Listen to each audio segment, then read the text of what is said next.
Hey, welcome. Welcome to the NAP, the pre-show. Well, I've been doing a lot of switching around here with the program, and I think I may have fixed this massive choppiness issue that I've been having for the longest time. And yeah, so I guess the pre-show will prove it or not. It's good to use as a debugging stream as well. But I realized the biggest mistake that I was doing the whole time. I was using my a different setting in OBS that capture the entire screen as opposed to just capturing a window, and I guess that uses up far too much memory, and it was leading to a lot of issues. So let's hope that's been resolved. So like we like to do right now on the pre-show is we like to go through and show some older videos, and the first thing that we will do is we will look at the video from the intro video from the 17th of November. Little walk not too far back in memory lane. On this side of the house, we deport anyone that needs to be deported. Except for a Pakistani national who was convicted of raping his niece, who came into Canada while being on the UK sex offender. If the Conservatives want the truth, we'll tell them the truth. Yesterday from the Prime Minister really freaked these Conservatives. Now, as usual, at this point in the intros, the rest of the intros and between are usually mostly the same. There may have been a little voice added here or there, or a little extra picture, but other than that, we'll just go straight to see if there's an Easter egg at the end of this one.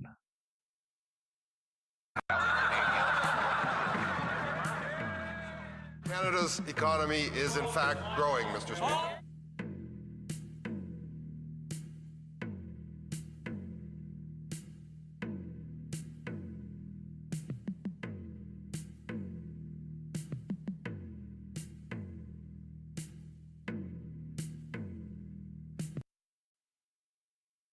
No Easter egg. All right, good enough. Well, let's just get right into the next video. Will they make the choice to invest in Canadian? This side of the House, the answer is clear, Mr. Speaker. We will take no lessons from the Conservative, but we'll take lessons from history.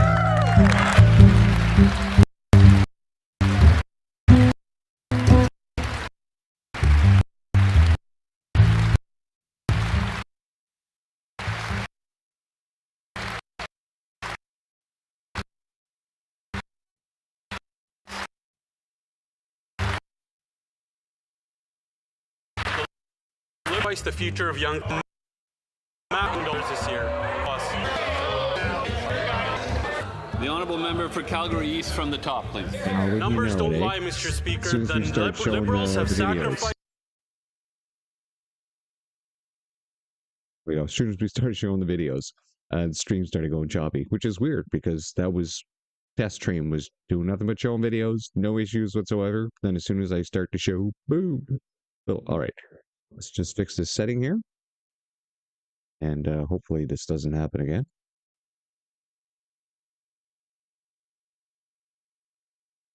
There we go. All right, let's get back to her. Is a massive $80 billion this year. More inflation, higher costs. The Prime Minister promised he would spend less, and again broke his promise and is spending more. He's forcing young Canadians to sacrifice more so he can spend more. After 10 years of this Liberal government, housing costs have doubled. Food bank usage has doubled. Youth employment is the lowest it's been in 25 years.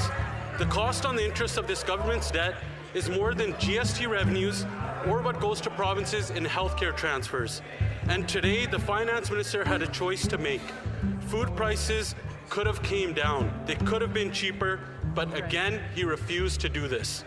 The Liberals kept in place their industrial carbon tax, their food packaging tax, the clean fuel standard, and added $18 billion of inflationary fuel to the fire. Why did the finance minister leave in place Liberal hidden food taxes and force higher food costs on single mothers, seniors, and young Canadians? The Honourable Minister of Finance. Mr. Speaker, we made a clear choice. We chose Canadian, Mr. Speaker. That is the thing. I know the budget has many pages, maybe my colleague missed a chapter, Mr. Speaker, but let me help him because we have a bit of time. Mr. Speaker, we made the choice to invest in Canadians. We made the choice to protect and build our communities. We made the choice to invest in our young people. We made the choice to invest in our worker. We made the choice to invest in housing. We made the choice to invest in infrastructure. We made the choice to invest in productivity and competitiveness.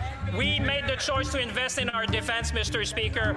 And I hope that they will see and their concern will be watching. Will they make the choice to invest in Canadians as well? On this side of the House, the answer is clear, Mr. Speaker. We will take no lessons from the Conservative, but we'll take lessons from history.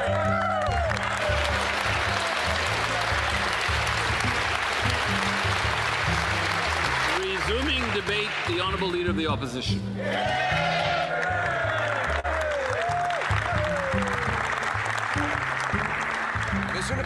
Mr. Speaker, I congratulate the Minister for presenting his first budget speech, but he spoke for quite some time.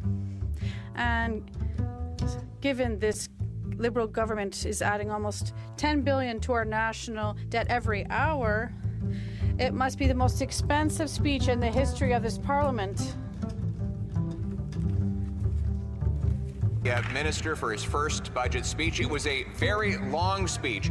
And given that this government is adding about $10 million to our national debt every single hour, I think we can say that while talk is cheap, it's very expensive when a Liberal finance minister does it.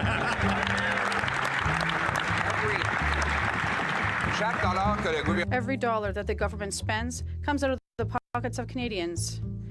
And the more they spend, the more things cost. And that's why the Liberals doubled the cost of housing and lineups at food banks. And that's why we wanted an affordable budget for a more affordable Canada. This government is the most expensive in Canadian history.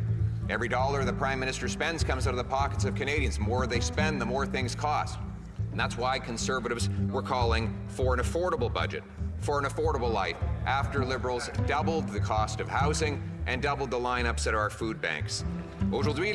Today, the Liberals have introduced the most costly deficit in the history of our country outside of COVID.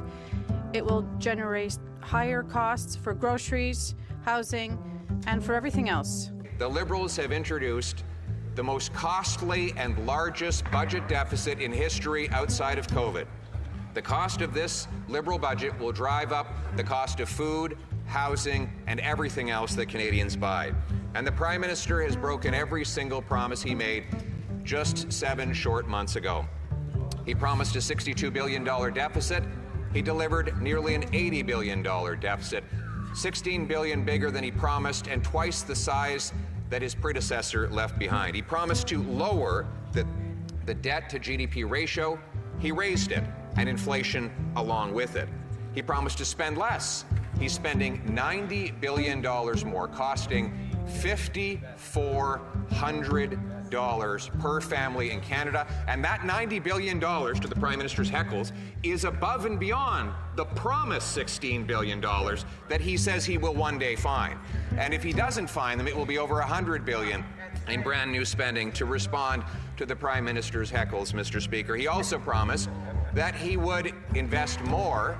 His own budget document lays out a graph showing that every quarter of this year will see private sector business investment collapse. This costly budget forces Canadians to spend more on debt interest than on health care transfers. More than the government collects in GST. That means every dollar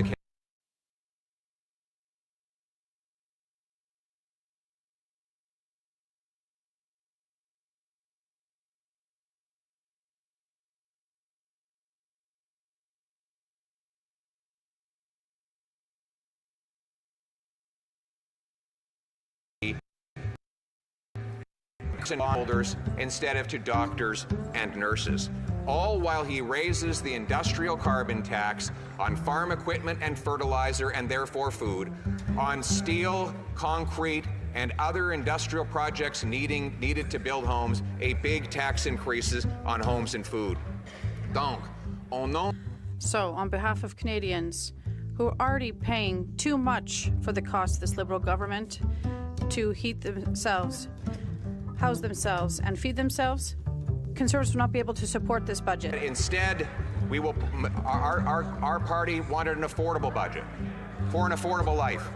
And on behalf of all the Canadians who can no longer afford to eat, heat, or house themselves because of Liberal inflation, we Conservatives cannot support this costly Liberal budget.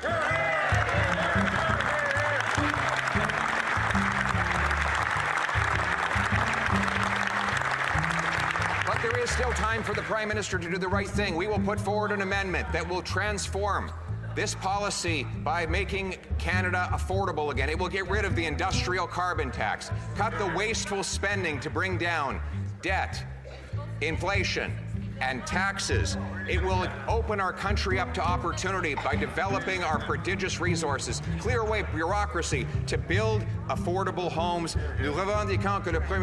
We want the Prime Minister to accept our amendment to make life more affordable for Canadians, to make their paychecks stronger and our economy more independent. That's the approach we're going to propose. We're proposing an economy that's more affordable for our young people, that is safer for seniors, and that protects Canada's promise for everyone who works hard. Full future. For our young people, we want homes, jobs, and hope. For our seniors, we want affordability, and we want for all Canadians who work hard to bring back the promise of Canada. Thank you very much. And with that, Mr. Speaker, I move, second by the member for Edmonton Gateway, that the debate be now adjourned. Thank you. We will spend less on wasteful spending so we can invest in our country and build our country. We'll spend less on wasteful spending. We'll spend less on wasteful spending. We'll spend less on wasteful spending. We'll spend less on wasteful spending.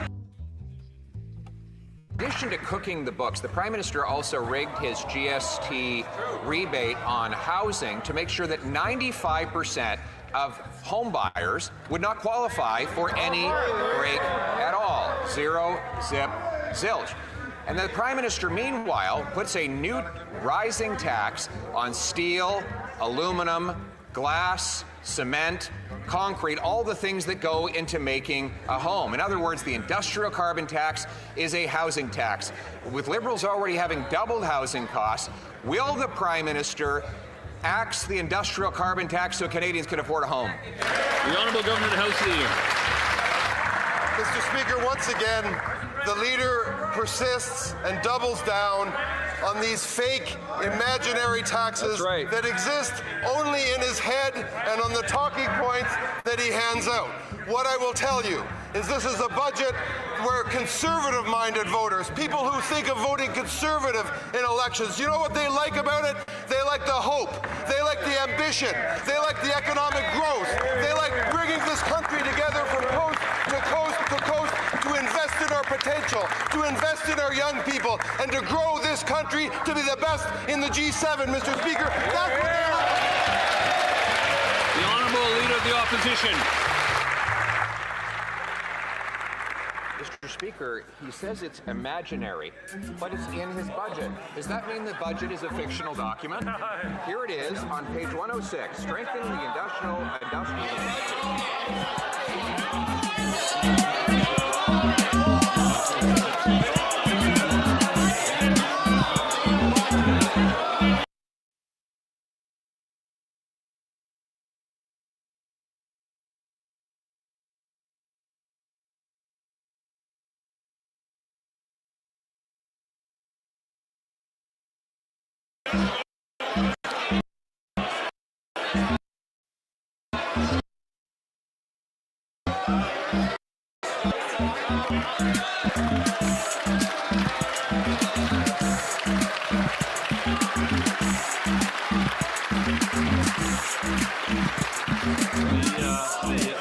The Honourable Member may continue now that the prop has been put away.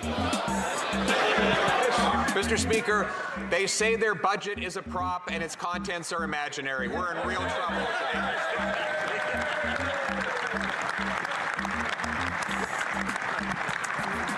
Homes take steel, they take aluminum, they take concrete and cement and glass. The industrial carbon tax drives all those things up. With our youth unable to afford homes, why don't they get rid of this tax so that we can bring down the cost of housing? The Honourable Housing. Speaker, you know what this budget does? It builds communities. It builds opportunities for young people in our communities. It ties this country together in a common refrain of hope and optimism and investing in ourselves. We're going to be investing in new homes. We're going to be investing in housing for young people. We're going to build it with that Canadian steel. We're going to build it with that Canadian lumber. We're going to build it with that best thing that we have, that Canadian ingenuity that exists in the youngest and the oldest, the skilled tradespeople of this country. We are going to build Canada. Conservatives like that, liberals like that. Let's build the country. The Honourable Leader of the Opposition.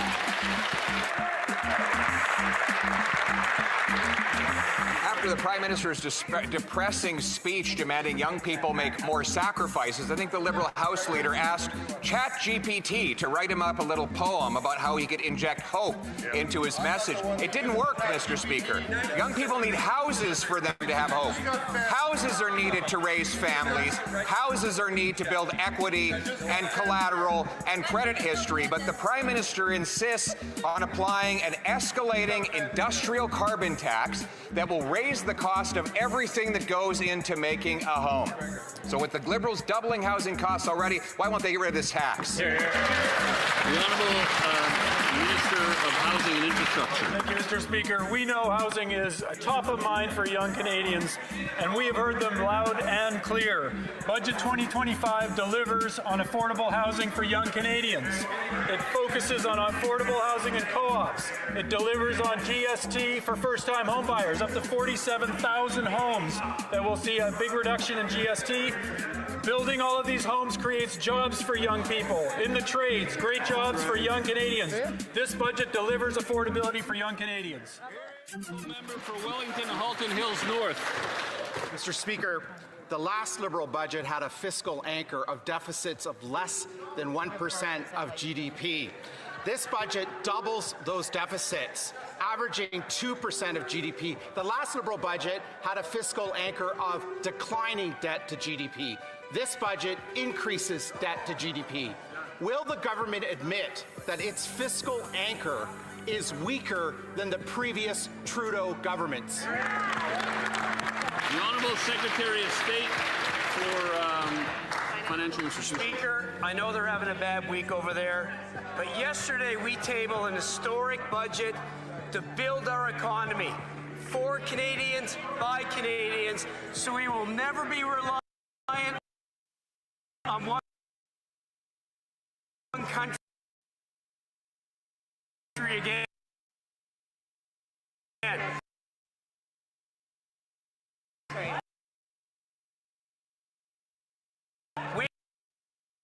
We will spend less spending so we can invest in our country, our economy, and Mr. Speaker, from King House like Canada.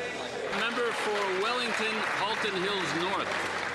Mr. Speaker, last July, bond rating agency Fitch warned that a material rise in the debt to GDP and a material rise in our deficits could lead to a credit downgrade. This budget doubles deficits and leads to ever-increasing debt to GDP. Will the government acknowledge that it is putting this country's credit rating at risk, not only to mention that it's saddling younger Canadians with a mountain of national debt? The Honourable Minister of International Trade. Speaking of young Canadians are looking at this budget for generational opportunities. We are unlocking new markets for them. Budget 2025, we're getting young Canadians, young entrepreneurs ready to get export ready through our SMA readiness program.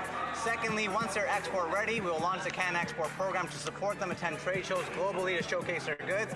And once they have orders ready to go out, EDC will step in to support them to get into new markets around the world. This is how we're helping young Canadians and young entrepreneurs access new markets and create jobs here at home. Thank you, Mr. Speaker.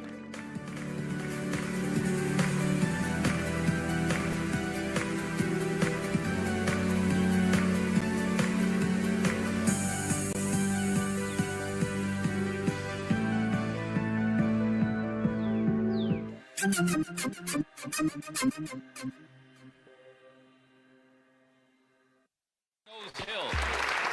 Speaker, non-citizen Daniel Abraham was convicted for criminally abusing his dog, Simba.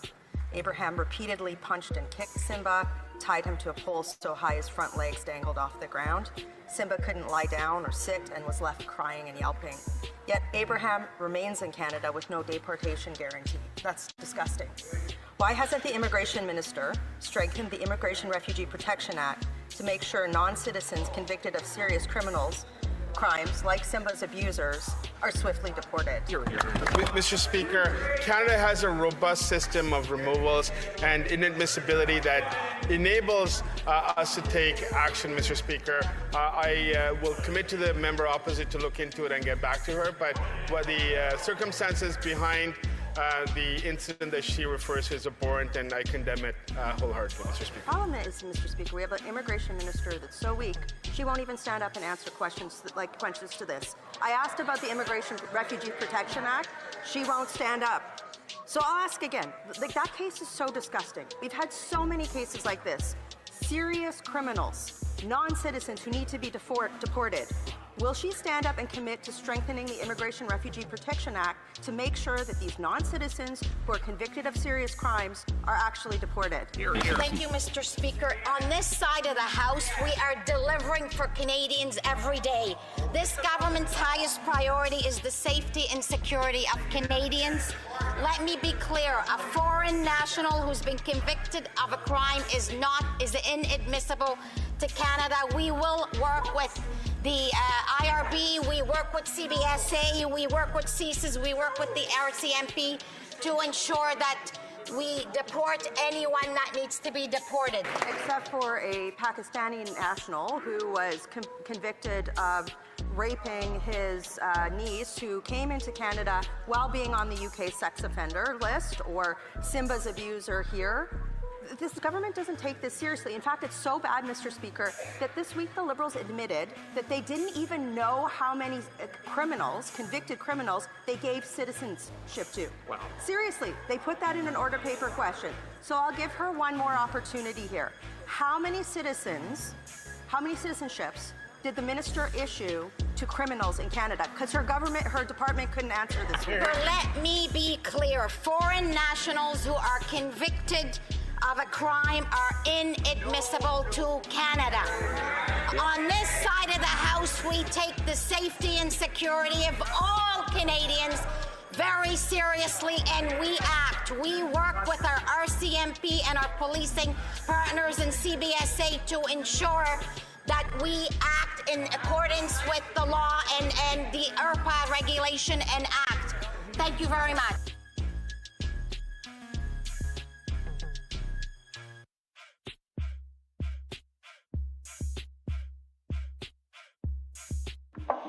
Free the Zin!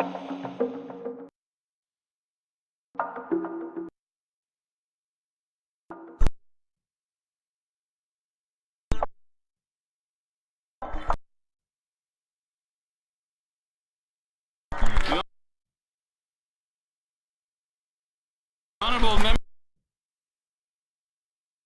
for Bowman.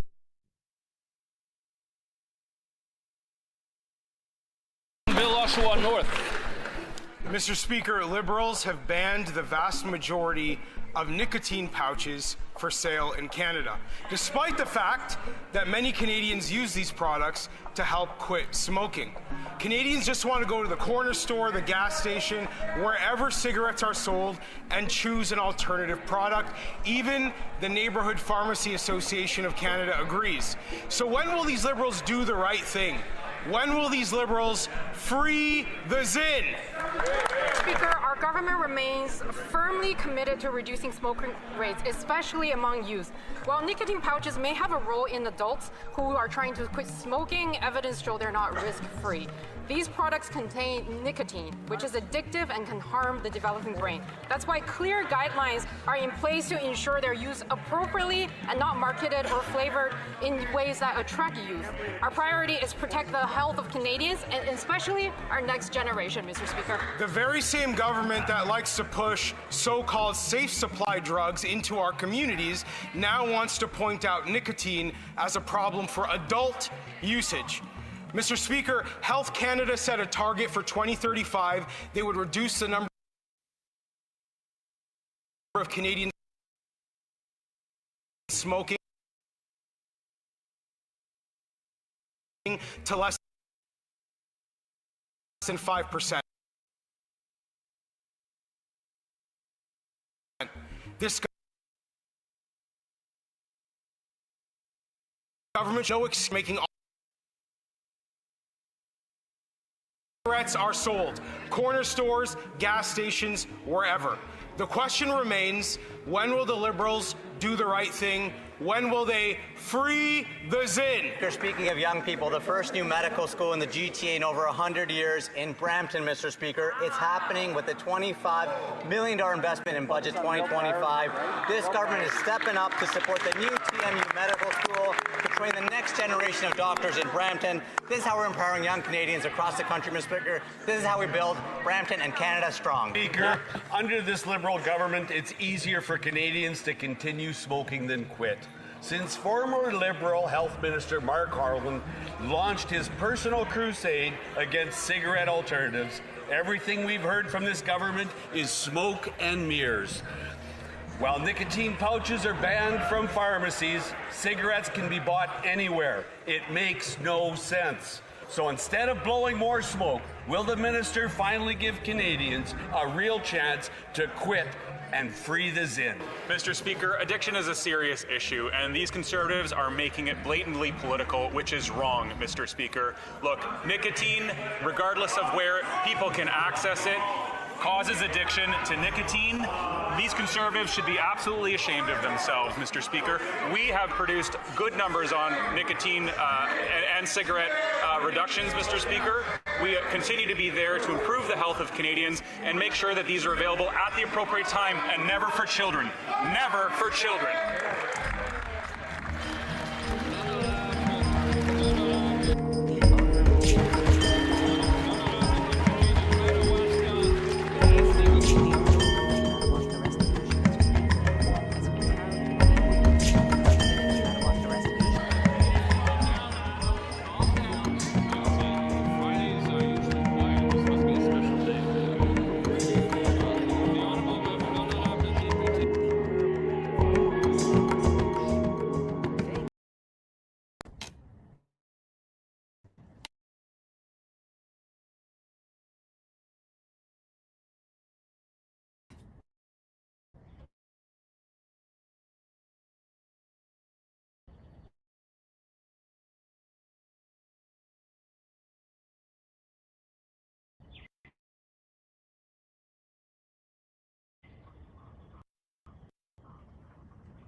Just put up a third failed immigration minister to answer for the question. This is actually a really serious issue, and they can talk down members of this House. They can call them bad people all they want, but Canada's immigration consensus is crumbling. If the Conservatives want the truth, we'll tell them the truth. Speech yesterday from the Prime Minister really freaked these Conservatives out because they saw the ambition in that speech, and not only did they see it in that speech today, as the Prime Minister stood with the Premier investing in new nuclear to ensure the jobs of today and the future. They know that the youth.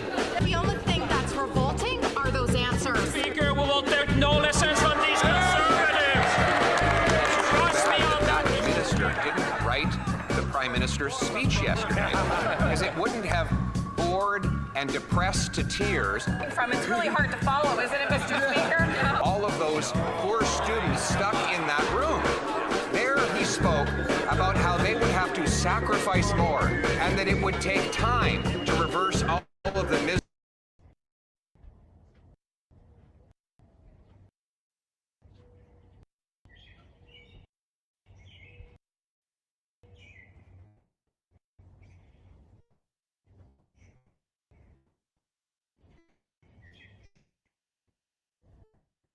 jobs. They want to have hope. They want. All right, let's just get on with the show. Is that intro going to stop? There it is. All right. As you can see, our choppiness issue seems to be resolved right now when I'm doing this part, but if I'm trying to play a video, it gets all choppy. It's not good. It's an OBS bug. Okay. Well, welcome to the NAP, the no answer period, where we cover a question period prefaced by a review of the far left evil that has beset our land and the events that surround it. The NAP precedes question period by 45 minutes, and we'll cover the lower house until the government decides to stop showing up. We also keep score, described in the description below. We are streaming on 3 platforms, Rumble, X, and YouTube, and I'd like to thank my followers and subscribers for doing so. If you're new, please like, thumbs up, follow, share, subscribe, and all of that. The chat is up. Please feel free to ask anything. And comments drive the algorithm when I'm not driving it down with my forbidden words. All right, so before we start getting into the stuff that we usually do on the show, I think it's going to be good to actually start off with a belly laugh. And I think this would be a pretty good one.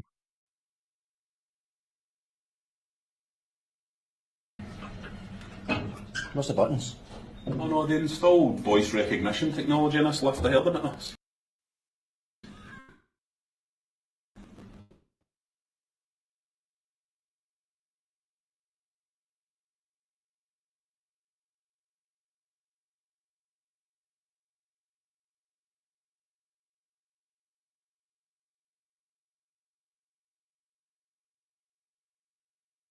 Voice recognition technology in a lift in Scotland. You ever tried? All right, sorry about that. So apparently if I try to make these videos bigger, it interrupts the stream a little. So let's get back to the beginning of that. What's the buttons? Oh no, they installed voice recognition technology in this lift. They heard about this. Voice recognition technology in a lift in Scotland. You ever tried voice recognition technology? No. They don't do Scottish accents. 11. Could you please repeat that? 11. 11. You need to try an American accent. 11. 11. This is Irish, you're American. What, isn't it? Where in America is that? Dublin. I'm sorry. Could you please repeat that? Try an English accent, right? 11. 11. You for the same part of England as Dick Van Dyke? Please speak slowly and clearly. If you don't understand the lingo, away back home to your own country. Ooh, is that talk now, is it? Oh, don't start, Mr. Bleeding Heart. How can you be racist to a lift? Please speak slowly and clearly.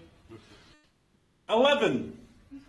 11. You're just saying it the same way. I'm going to keep saying it till I understand Scottish, alright? 11. 11. I'll just say it's anywhere, you cow. Just open the doors. This is a voice-activated elevator. Please state which floor you would like to go to in a clear and calm manner. Calm. Calm. Where's that coming from? Why is it telling people to be calm? Because they knew they'd be selling this to Scottish people who'd be going up for nuts at it. You have not selected a floor. Aye, we have! 11! If you would like to get out of the elevator without selecting a floor, simply say, "Open the doors, please." Please? Please? Suck my wally. Maybe we should stay, please. I'm not begging that for nothing. Open the doors, please. Please. Pathetic. Please remain calm. Oh, God! I'll let you let up tonight. Get him out now. Hey, just wait for it to speak. You have not selected a floor. Ah, you're your cow! Scotland's a bastard! Scotland! Scotland! Scotland! Freedom!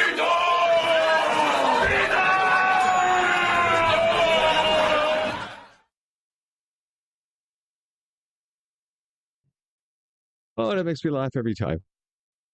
I see we got in the comments. Have these libtards walked the streets lately? How about walking past a couple of food banks and talking to the real life people living for thefts sakes? Yes, indeed.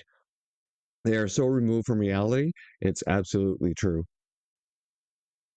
Well, before we get on to the show, of course, we have our articles that we put up on X, which is usually just a write-up for the videos, the same videos that we also have up on YouTube and on Rumble.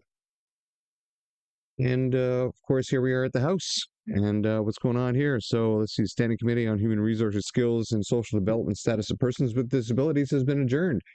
Good. So that was suspended there all week. And I guess they finally sat. And what did they cancel? On status of persons with disabilities. What? What? I'm confused here. Is this a different date? Thursday? No, Thursday? Okay. So was it adjourned or was it canceled? Something going on with their site. What's in progress? The House is sitting. Excellent. And what's suspended? Standing Committee on Science and Research and all these other committee meetings not started. A lot of Canadian citizens don't watch these committee meetings, and this is where you really get to find out the true nature of the MPs and the kind of people that they are. Now, of course, at the House Commons every day, there's an order paper put out by Steve McKinnon's staff. Now, it's not because it's Steve McKinnon, it's because he's the House leader selected by the ruling government at the time, and he gets a full staff with that, and they put together whatever questions and what order people will be asking questions and what order people will be talking in the lower house. And it also keeps track of the status on the questions having been asked, especially the ones that require information being forwarded to them, whether it's in the lower house or in committee. And you can track how those are coming along. And of course, we always like to remind everyone that the Qualified Canadian Journalism Organization has tainted, information sharing within Canada. And the majority of the Canadians have been brainwashed by this corrupted agency that picks and chooses which media agencies are worthy of getting 27 to 30 grand per year for their employees through tax credits. And it's always who the Liberals select. And of course, newspapers, medias, they don't want to get rid of that nice credit, so they ensure that they toe the party line in everything that they report, or specifically what they won't even touch with a 10-foot pole. And yes, so let's just watch a couple of minutes here of the video I did yesterday. It really encapsulates, and this is when Melissa Lantsman was having her turn, ask some questions about the immigration fiasco that we have here in Canada. Fire his minister, the Honourable Government House Leader. Mr. Speaker, you know who can't answer questions about immigration? People on the Conservative side who have no immigration policy. And they took a week to think about it and decided to come back to this House and punch down and try to bully the most vulnerable people, refugee seekers. For example, they're trying to kick out wounded children from the Ukraine war. They don't want kids like that to get health care.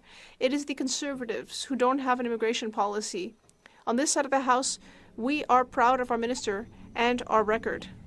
Liberal immigration minister is out of her depth, and the numbers prove it. 86% of rejected asylum seekers remain in Canada. 25,000 people were admitted without a proper security screening, and nearly 3 million temporary visa holders are nearing expiry with no clear plan in place. And yesterday, the Prime Minister claimed that the system is, quote, under control.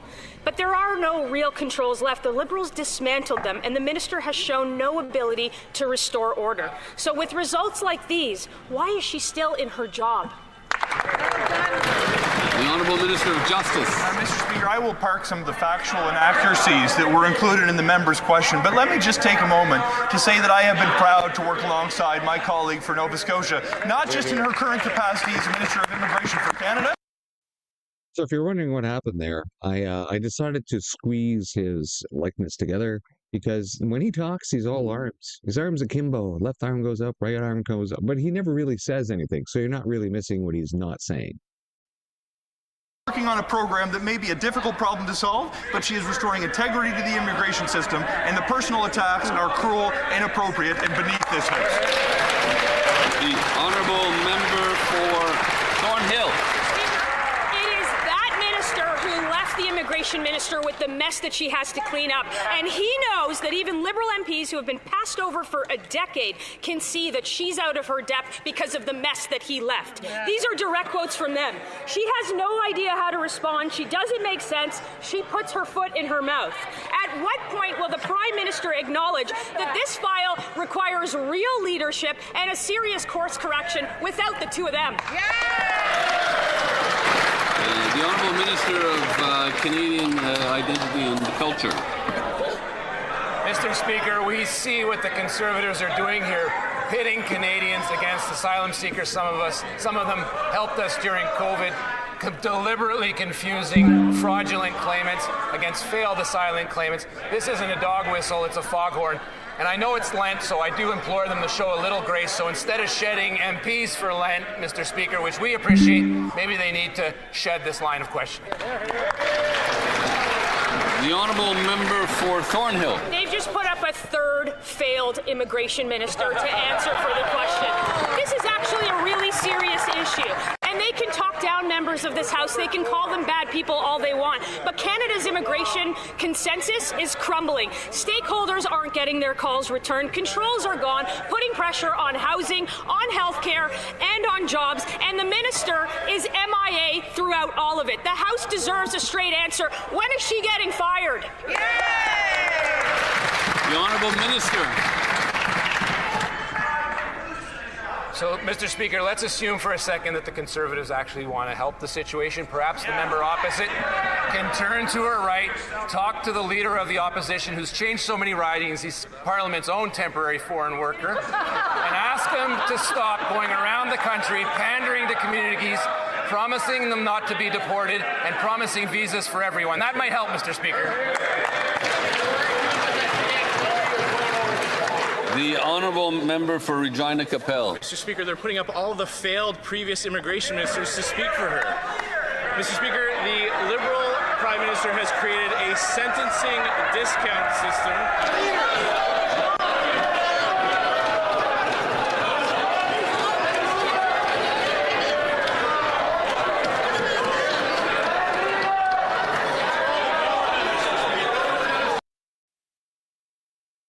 That's all they have. That's all they have is fake outrage. Fake outrage for this, fake outrage for that. Never will they ever admit that they created the entire mess in the first place. So it's a good time, I guess, to remind what we went through in question period yesterday was that the majority of the time was taken care of by this immigration issue. What was also asked was the old age security program software issue, which apparently the numbers, if I heard it right, have climbed from 85,000 plus to 76,000 plus in people not getting their checks. And as for the $5 billion over cost, they keep saying that it's been budgeted and they're under budget because they spent less than that, except that every time they've asked for these documents to prove that in committee, they have been denied. So again, we can't take them at their word because they lie like a rug. And of course, what also they talked about the hopelessness that a lot of Canadians are feeling because of the economic disaster that the Liberals have heaped upon Canadians, and how the current generations are looking at this debt loading that they're never going to be able to pay off. The household debt is insane. It's over $1 trillion for Canadians. And so that makes it very difficult to live. And I guess the NDP, at the end of the day, they had a question regarding protection for women and apparently some sex trafficking going on in some isolated work sites up north, and that there used to be funding to deal with this, but the Liberals have taken that funding away.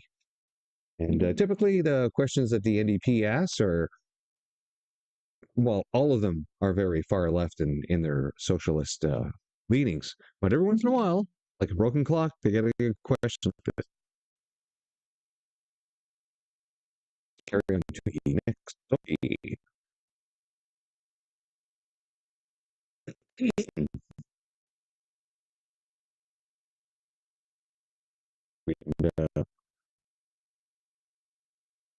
It's not.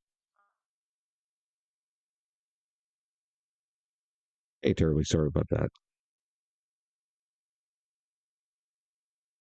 Now, again, we are next to 8-wing CFB Trenton. They eat a lot of bandwidth up, and you'll even find during the show if I'm watching, well, of course, that's part is that we're actually watching Parliament.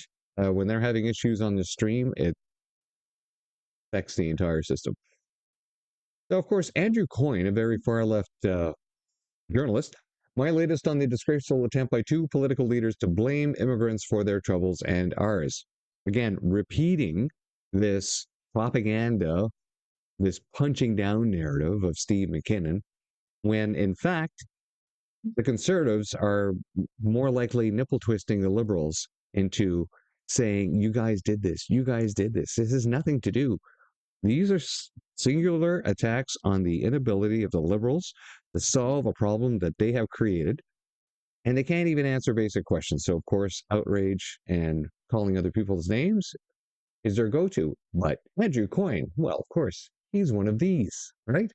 So everything he prints is under the tainted auspices of this. I don't know, if the government ever changes, if the whole population replacement scheme doesn't keep the Liberals in power forever, but if the government ever changes and they finally get rid of this legislation that pays media in Canada and they truly become independent and people start looking,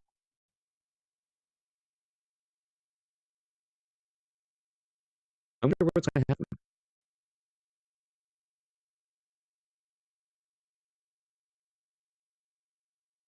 And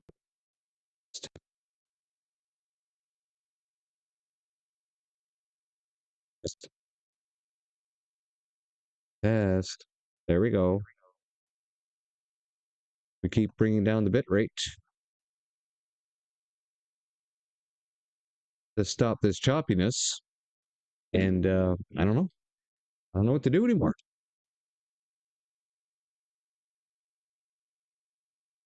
Andrew Coyne, wonder what he's going to do if ever the next government comes in and removes all the funding for media. And then people start waking up, and then they start going back and revisiting all these journalists who have been lying and gaslighting them for years. What's going to happen to them? I don't know. But if everyone remembers back in the 1930s, there was a radio broadcast that freaked a lot of people out. It was a radio broadcast script adaptation of H.G. Wells' War of the Worlds.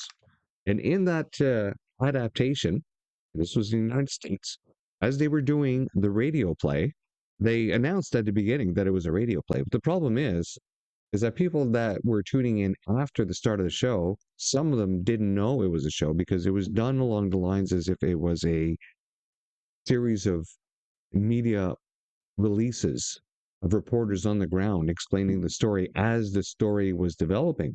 Before they got into Act 2, where the characters would start interacting more with each other.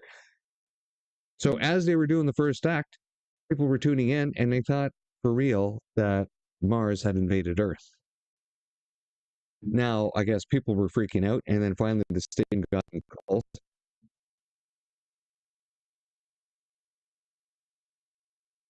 And they had to put an announcement halfway through the show, and so this is the Columbia Radio Broadcasting Station, and then off they went, and everything was fine. So, knowing that this happened, a radio station down in Mexico tried to do the same thing, doing the show in Spanish, except there people had less of a forgiving nature, and they burnt the radio station down. So I'm wondering what will be the forgiving nature of many Canadians who once awaken realizing that they have been gaslit by these journalists for so many years. What will they be doing? Will they be the forgiving type, like the radio station that was left alone in the United States, or will they not be the forgiving type and perhaps be a little more physical in their displeasure, like the Mexicans were? Now, not a parody, Mario says. And yeah, you can't believe this. This is our immigration minister. Quick question: can you assure Canadians that no terrorists will become citizens through this legislation? Again, these are people who are already citizens. Have it not been for? Thank you, Minister. Thank you, Mr. Redekop. Thank you. We now.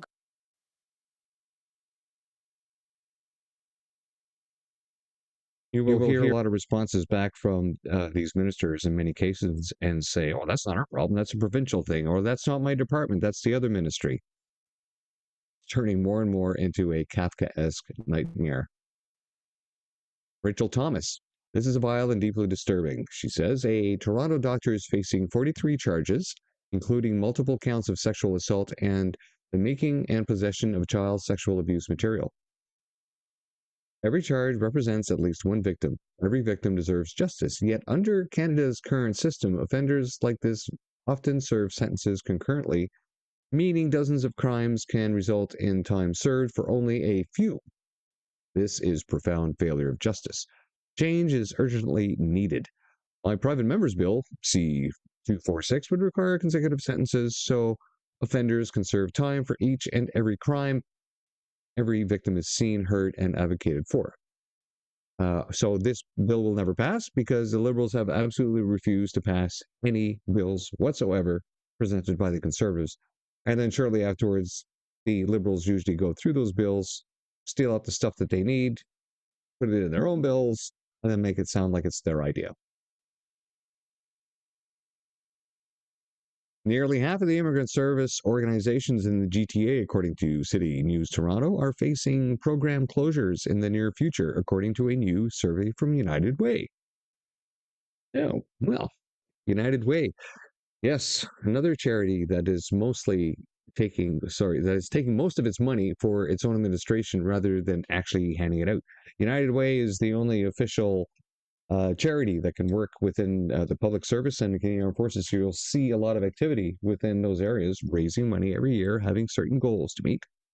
So I'm wondering who's been funding this. Has it been United Way, or is this just because finally the government's running out of money and they're starting to shut down all these little programs associated with the massive immigration failure that the Liberals have heaped upon the nation? Andrew Lawton, NDP, Liberal NDP and Bloc Québécois MPs voted against a Conservative motion calling on the government to rein in health benefits, rejected asylum claimants, which are projected to rise to $1.5 billion by 2029 to 2030, which, of course, these figures was disputed by the Minister of Immigration in the House yesterday. She goes, oh, those are projections. And, of course, with the things that we have done with the co-pay system, and we've reduced claims down by a third and stuff, and on and on and on they go. But it doesn't matter because there's still a lot of people here that they have no plan to remove from the country. They just expect them to leave while still letting more in. And even the figures from last year, they only had like 88,000 positions for TFWs, at temporary foreign workers, and they let in over 100,000 by the end of June. Like 88,000 was the number for the entire year.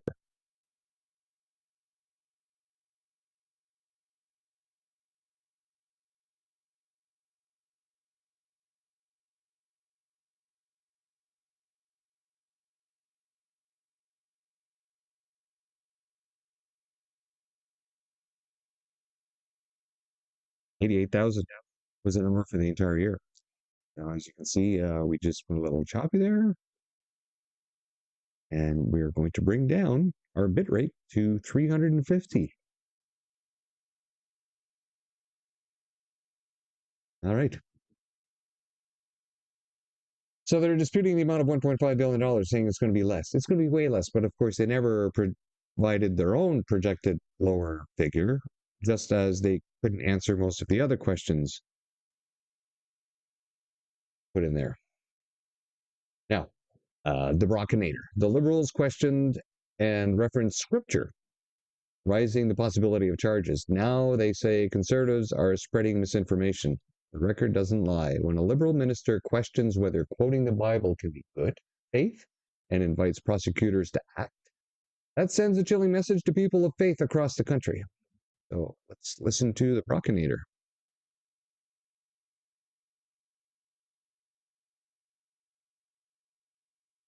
I actually have the transcript of when Mr. Miller, who's now a minister of this Liberal government, was in your chair, Mr. Chair, and this was a question, a follow-up question after all the rounds had been exhausted to Mr. Derek Ross. and it reads as follows. I'll use Chair's prerogative to ask a follow-up question of Mr. Ross. As despicable and as unlawful as the statements made by Mr. Charkawi are and would be if they were stated again, we don't know why the prosecution chose not to continue with the charges. Perhaps this is to Mr. Fortin's point. I want to dig a bit into the concept of good faith, Mr. Ross. In Leviticus, Deuteronomy, and Romans, there are passages with clear hatred towards, for examples, homosexuals. I don't understand how the concept of good faith could be invoked if someone were literally invoking a passage from, in this case, the Bible, though there are other religious texts that say the same thing. How do we somehow constitute this as being said in good faith? Clearly, there are situations in these texts where statements are hateful. They should not be used to invoke or be a defense. Now, here's the important passage. There should perhaps be discretion for prosecutors to press charges. I just want to understand what your notion of good faith is in this context, where there are passages in religious texts that are clearly hateful.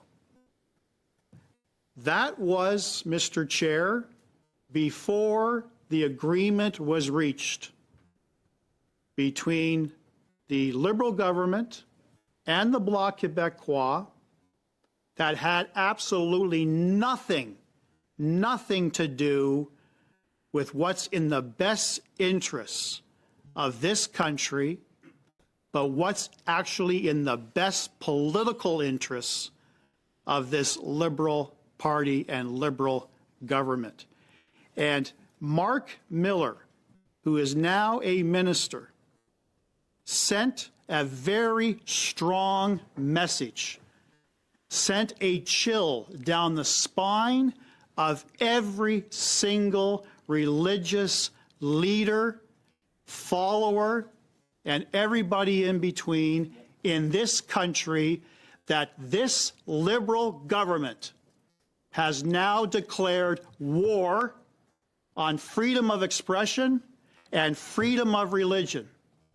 That notwithstanding some of the passages that this minister referred to are over 2,000 years old, he invited prosecutors to press charges.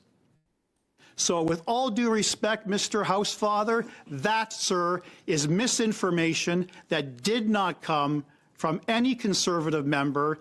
That came from your colleague, your minister, Mark Miller. He lowered the gauntlet. He created the division that we are now seeing in this country. And all the peddling that this Liberal government is doing right now with language trying to placate Conservative members, trying to placate our party, trying to placate all religious leaders who have written every single member at this committee. I know that there are civil liberty groups who have jumped on the bandwagon and saying, how could this government wage war against our protected charter rights? Why attack? And to Mr. Housefather's point, I agree with him. That religious defense has not been successful at all. But does that give license to this government to actually take steps to remove a religious defense that has guided and protected good faith discussions, statements, and opinion across this country? Absolutely not.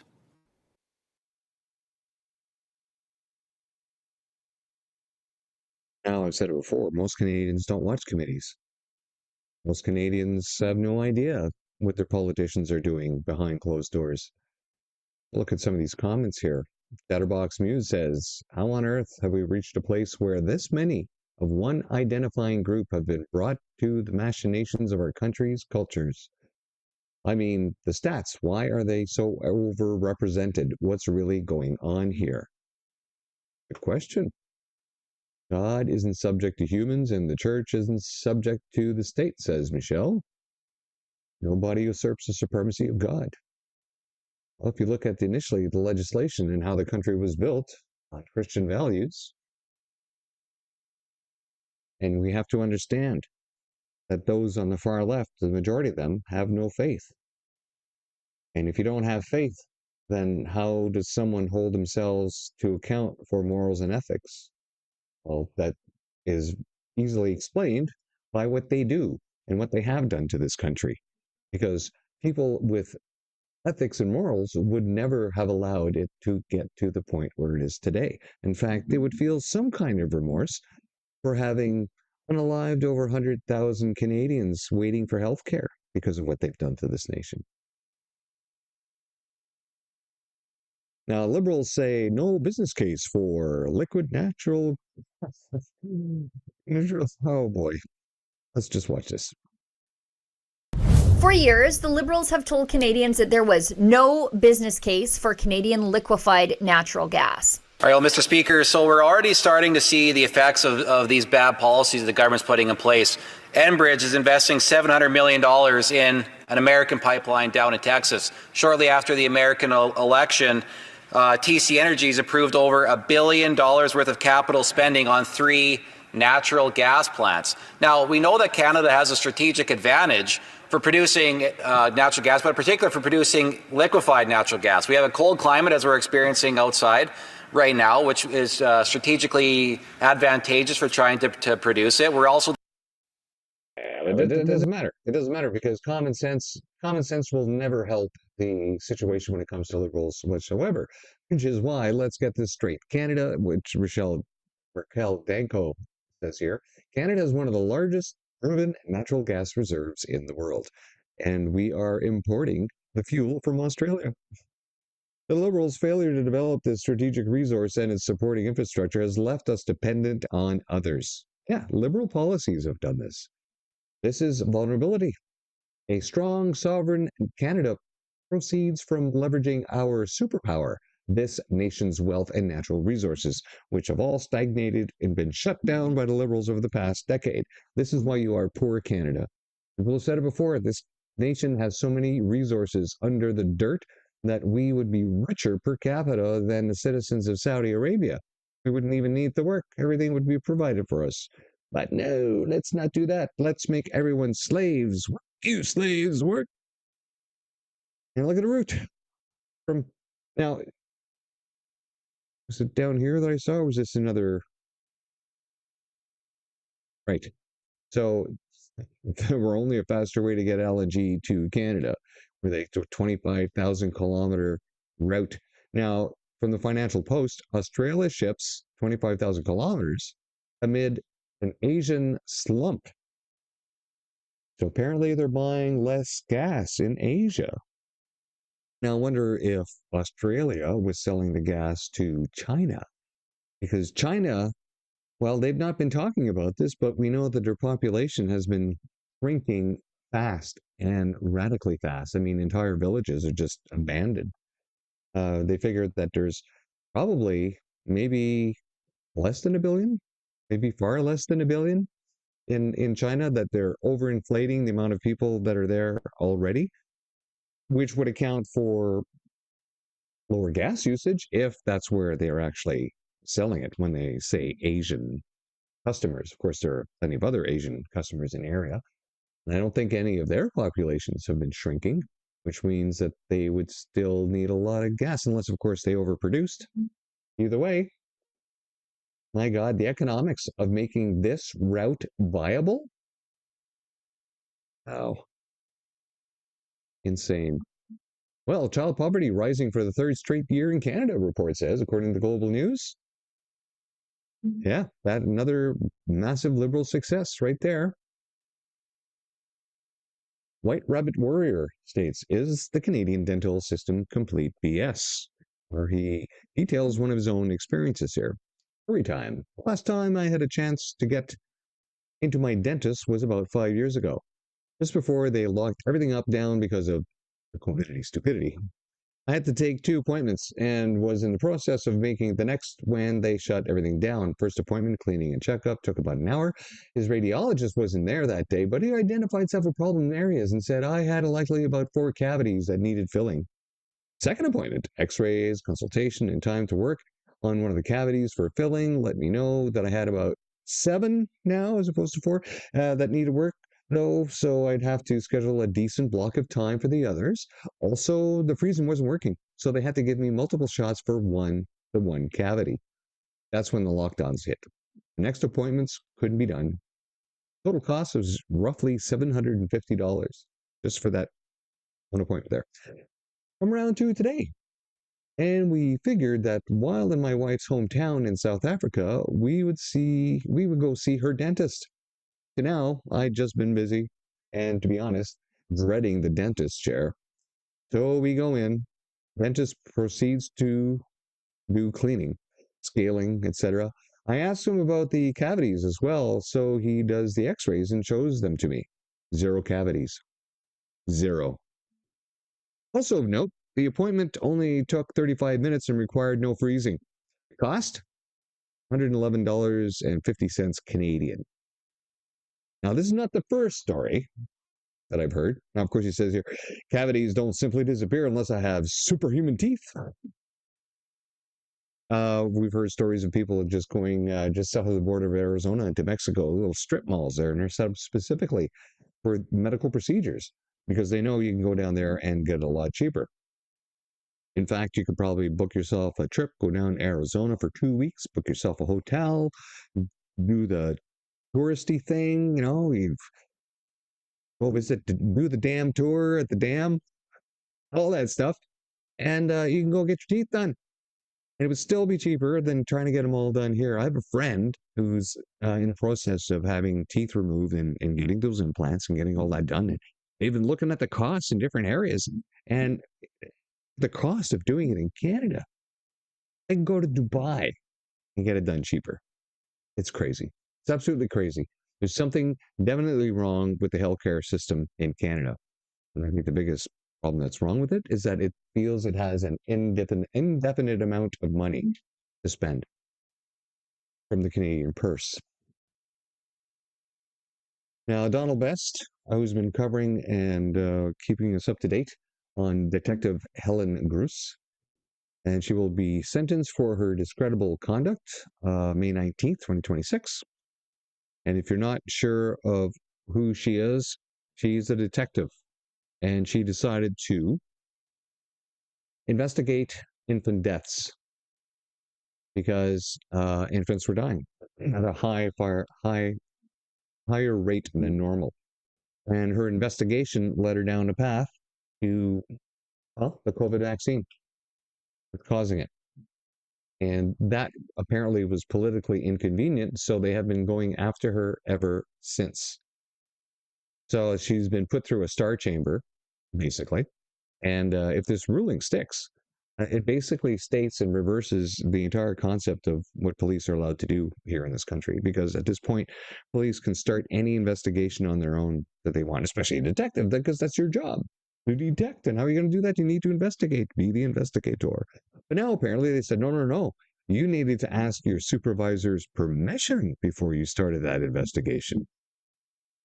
That's where we've come to, Canada. Politicizing the police force, amongst other things, that are all pointing towards National Socialism and the agenda of the Liberal Party. Here is Dries van Langerhove And he's writing about a student asked me a question about gender after a lecture I gave, and one of the many public prosecutors that is obsessed with me wants to convict me for hate speech because of my reply, he says. This is the transcript of what I said. He says, I believe that in reality, in nature, there is no such thing as gender. Gender doesn't exist. We have 2 sexes and 0 genders, let alone that we would have 72 genders. Genders is a word invented by Dr. John Money, who was a pedophile.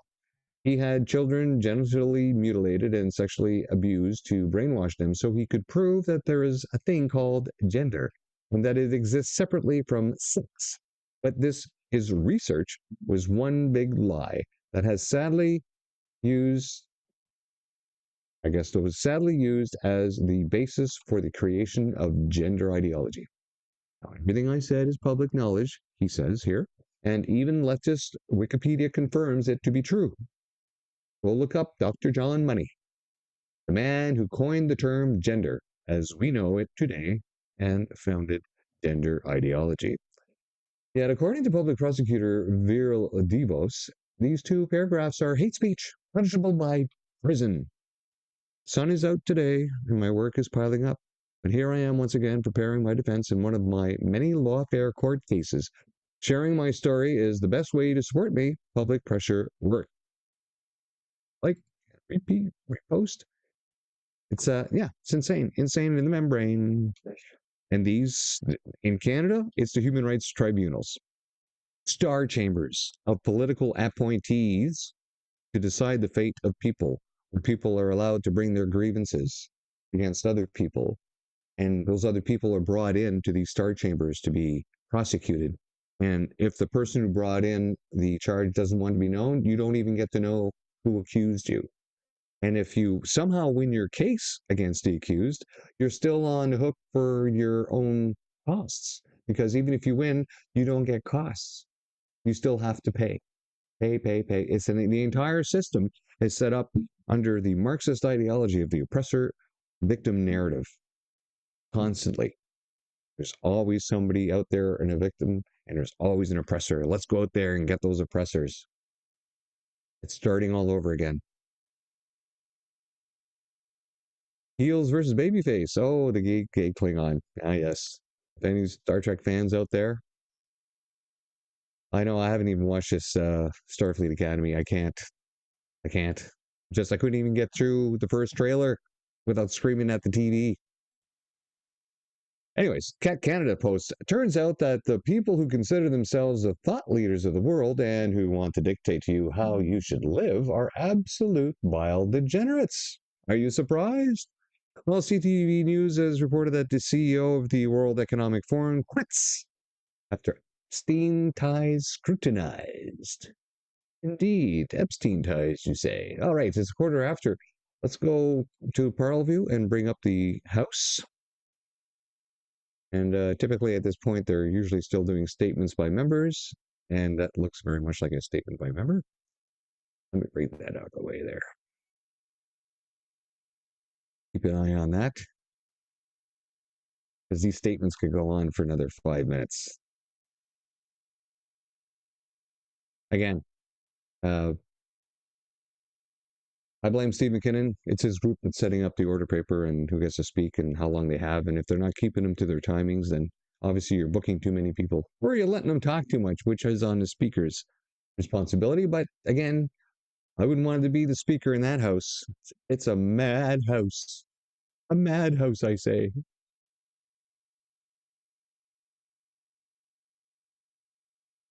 Ah, yes, we've done this.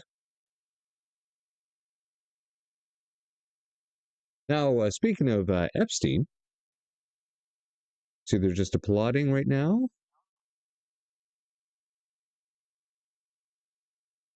And they're still doing statements. Now, of course, you know, people are not stupid. They know what's going on. Except, of course, if you're an El Bozo, then you have no clue what's going on unless, of course, the liberals tell you what to think. Or in this case, their proxies, the liberal media, tell you what to think. I don't know if you've heard of Newsom, but he's the governor of California. And Kelsey Sharon, who's the go-to source for everything on Canada's eugenics program or euthanasia all around the planet and how it's being pushed, she's done a Substack on Newsom and how he may have done something bad. I think we have enough time to read it here. So the detail, he said in 2002 that his mother was dying of cancer. He gave her pain medication before a doctor arrived to administer lethal drugs. He said he was there. He said he stayed. He said he watched her die. And in 2002, assisted death was illegal in California. Just making sure we're still doing statements by members here. Yes, still statements by members. So she says, that is not an opinion. That is a timeline. California's End-of-Life Option Act, the law that legalized medical aid in dying, did not take effect until 2016, 14 years later. So when a sitting governor publicly describes participating in the administration of a medication during an assisted death that occurred before legalization, that deserves scrutiny. There are no charges. There was no prosecution. There is no public court record declaring a crime. Why not? That does not erase the obvious question, what exactly happened in that room? Indeed, what exactly did happen in that room? Mr. Newsom? Now, Cosmin Zerdas. I'm going to have to look up your last name again. I really wish I could pronounce it properly. Zerdas? Zerdas. I think it's Zerdas. Cosmin Zerdas. So he says here, coleslaw is a handmaiden. That's not what it says. There's apparently a foreign language here. Could be alien for all I know. Now, coleslaw is a handmaiden, word spoken by the people from the Sucks to Be You clan, I guess. Current Fort Langley. To Sucks to Be Them. Mouth of the Fraser River. What the hell did I just read? Indeed. BC announces Indigenous name Slatlaw. Slatlaw? Slatlu? Middle school. Hey, enough of the BS. What the hell's going on, Canada? We have two official languages, French and English. Except up north, where, of course,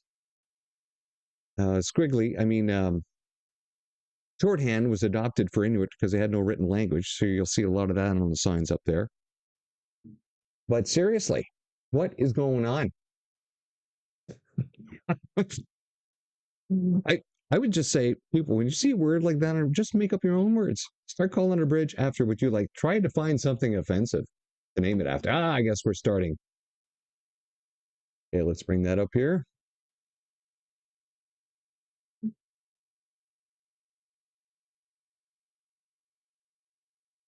Sound on, and let's go.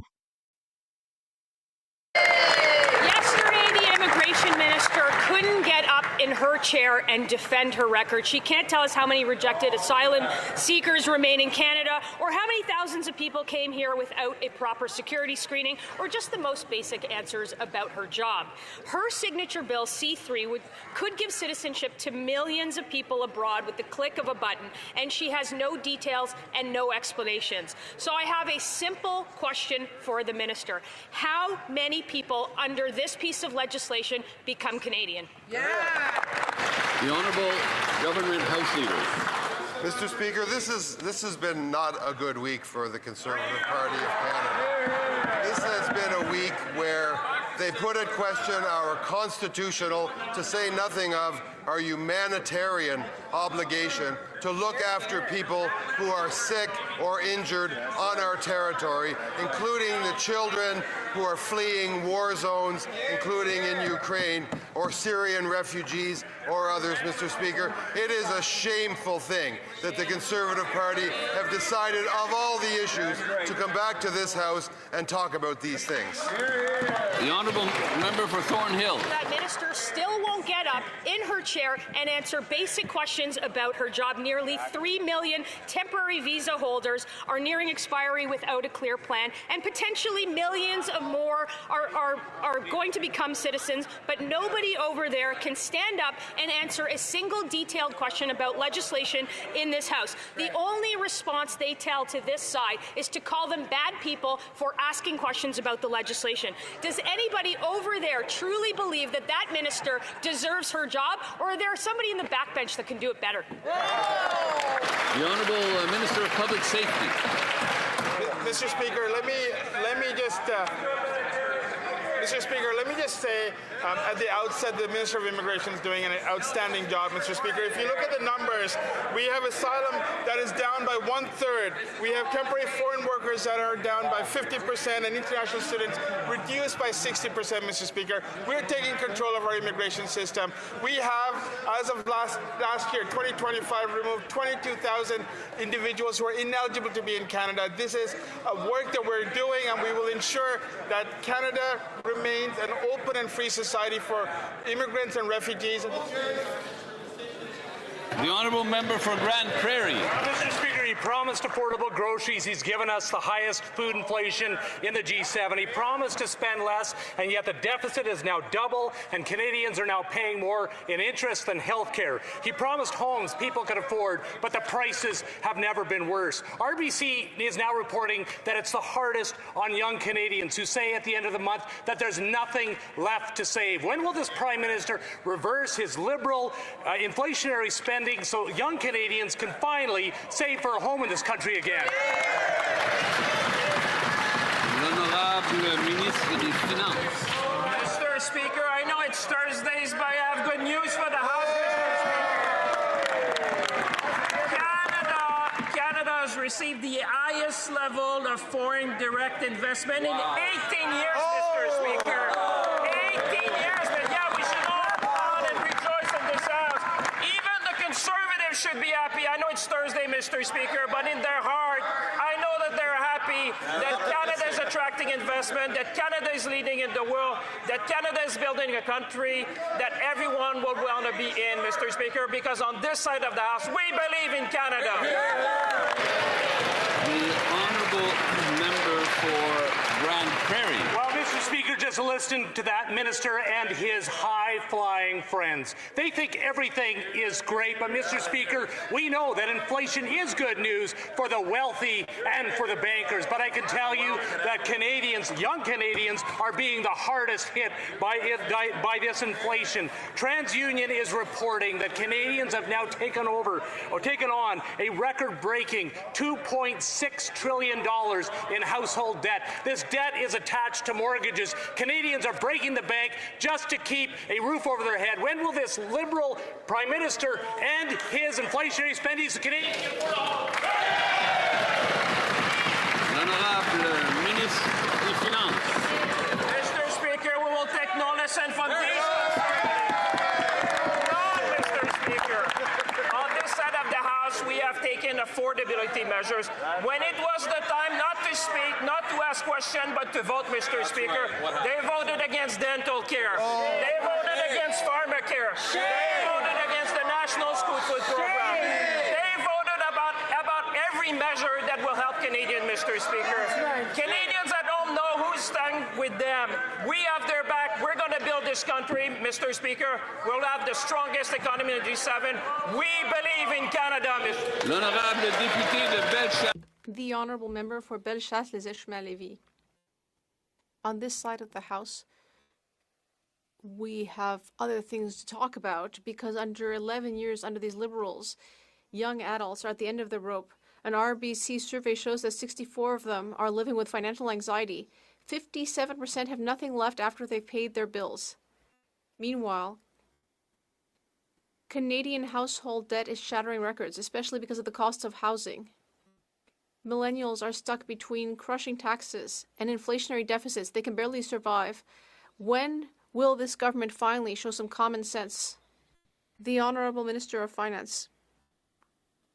Mr. Speaker, common sense would be for the Conservatives to vote for measures that will promote affordability. I wonder where my colleague was when she could have been voting for pharmacare. Where was she when she could have been voting for dental care? Where was she when we were voting for the National School Lunch Program and for childcare? On this side of the House, we will always be there for Canadians. We will support Canadians with affordability measures. The Honourable Member for Bellechasse-Lévis. Well, where is the minister who's supposed to be helping take care of seniors? For example, Jeannette Larrivée is 81 years old and she can't enjoy her retirement. Instead, she's sending out CVs because she doesn't have enough money to put food on the table. In Lanaudière, the number of job seekers above 75 has gone from 3 to 14%. These liberal ministers are not taking care of anyone, especially not seniors. The Honourable Minister of Finance. Mr. Speaker, seniors who are watching us from home understand something. They know there's a difference between rhetoric in the House and this government's actions. We have taken clear action. For example, the groceries benefit, which is a concrete measure which will help people throughout the country and will help our seniors and families. That is exactly what people expect from a responsible government. I hope our Conservative colleagues will go to their ridings next week and talk about how that benefit will help families. The Honourable Member for Saint-Jean. Mr. Speaker, the Liberals have said that Curram is a success story, but it's actually harming 85,000 retirees. Yesterday, the Minister of Jobs said that it's no big deal when people don't get their OAS because, according to her, people don't depend on these payments on a monthly basis because they are new beneficiaries. But all retirees include their pension when they're making their financial plans, and some of them only have their pension as an income. How can the Liberals be so disconnected? The Honourable Government House Leader. Mr. Speaker, we had an outdated system from the 70s. It was causing so many mistakes, it was unreliable. So this government stepped up and decided to start a broad project to transform the system into a new functional system that enables people to sign up for themselves. It will serve 7.7 million Canadians. In fact, it's already helping these Canadians. The Honourable Member, well, the member is saying that it's working and that it hasn't been expensive. That is exactly why the National Assembly of Quebec has unanimously asked for an arm's length inquiry. Because if you listen to the Liberals, well, we'll never hear the truth about the current problems because they don't think there's a problem. They don't think it's an issue if 85,000 retirees are seeing errors with their pension. They don't think it's an issue. They don't think it's an issue if cost overruns are $5 billion. They don't see it as a cost overrun. They just say, well, it costs more than we planned at the beginning, but it's not a cost overrun.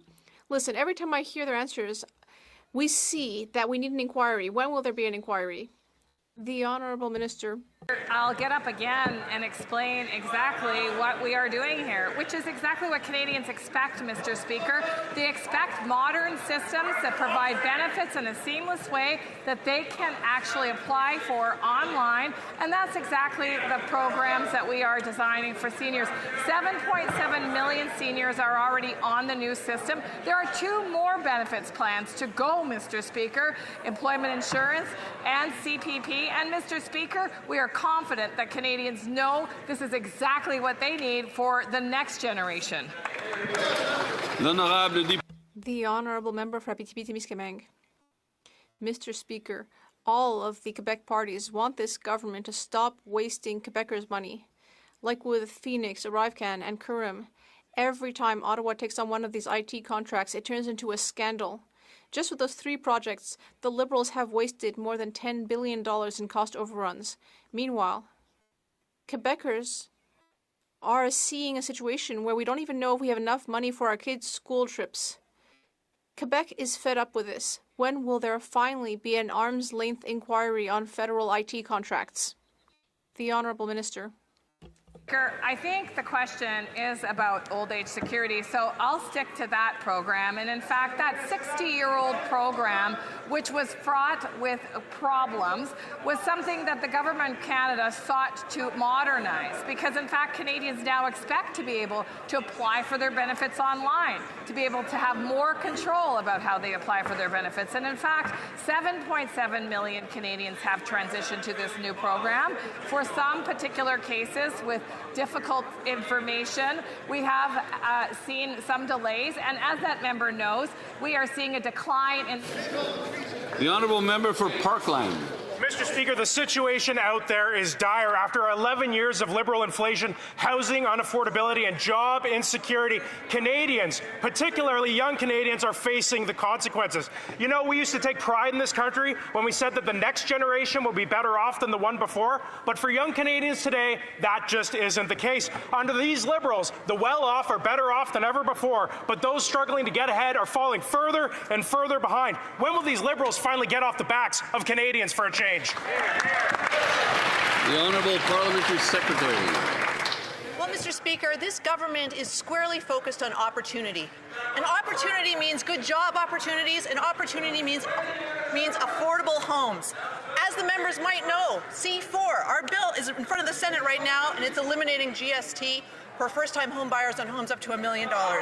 We have a bill in front of the House right now, Bill C-20 for Build Canada Homes, because we are focused on making sure that this generation of Canadians, millennials in particular, can get into the housing market and have an affordable home to build.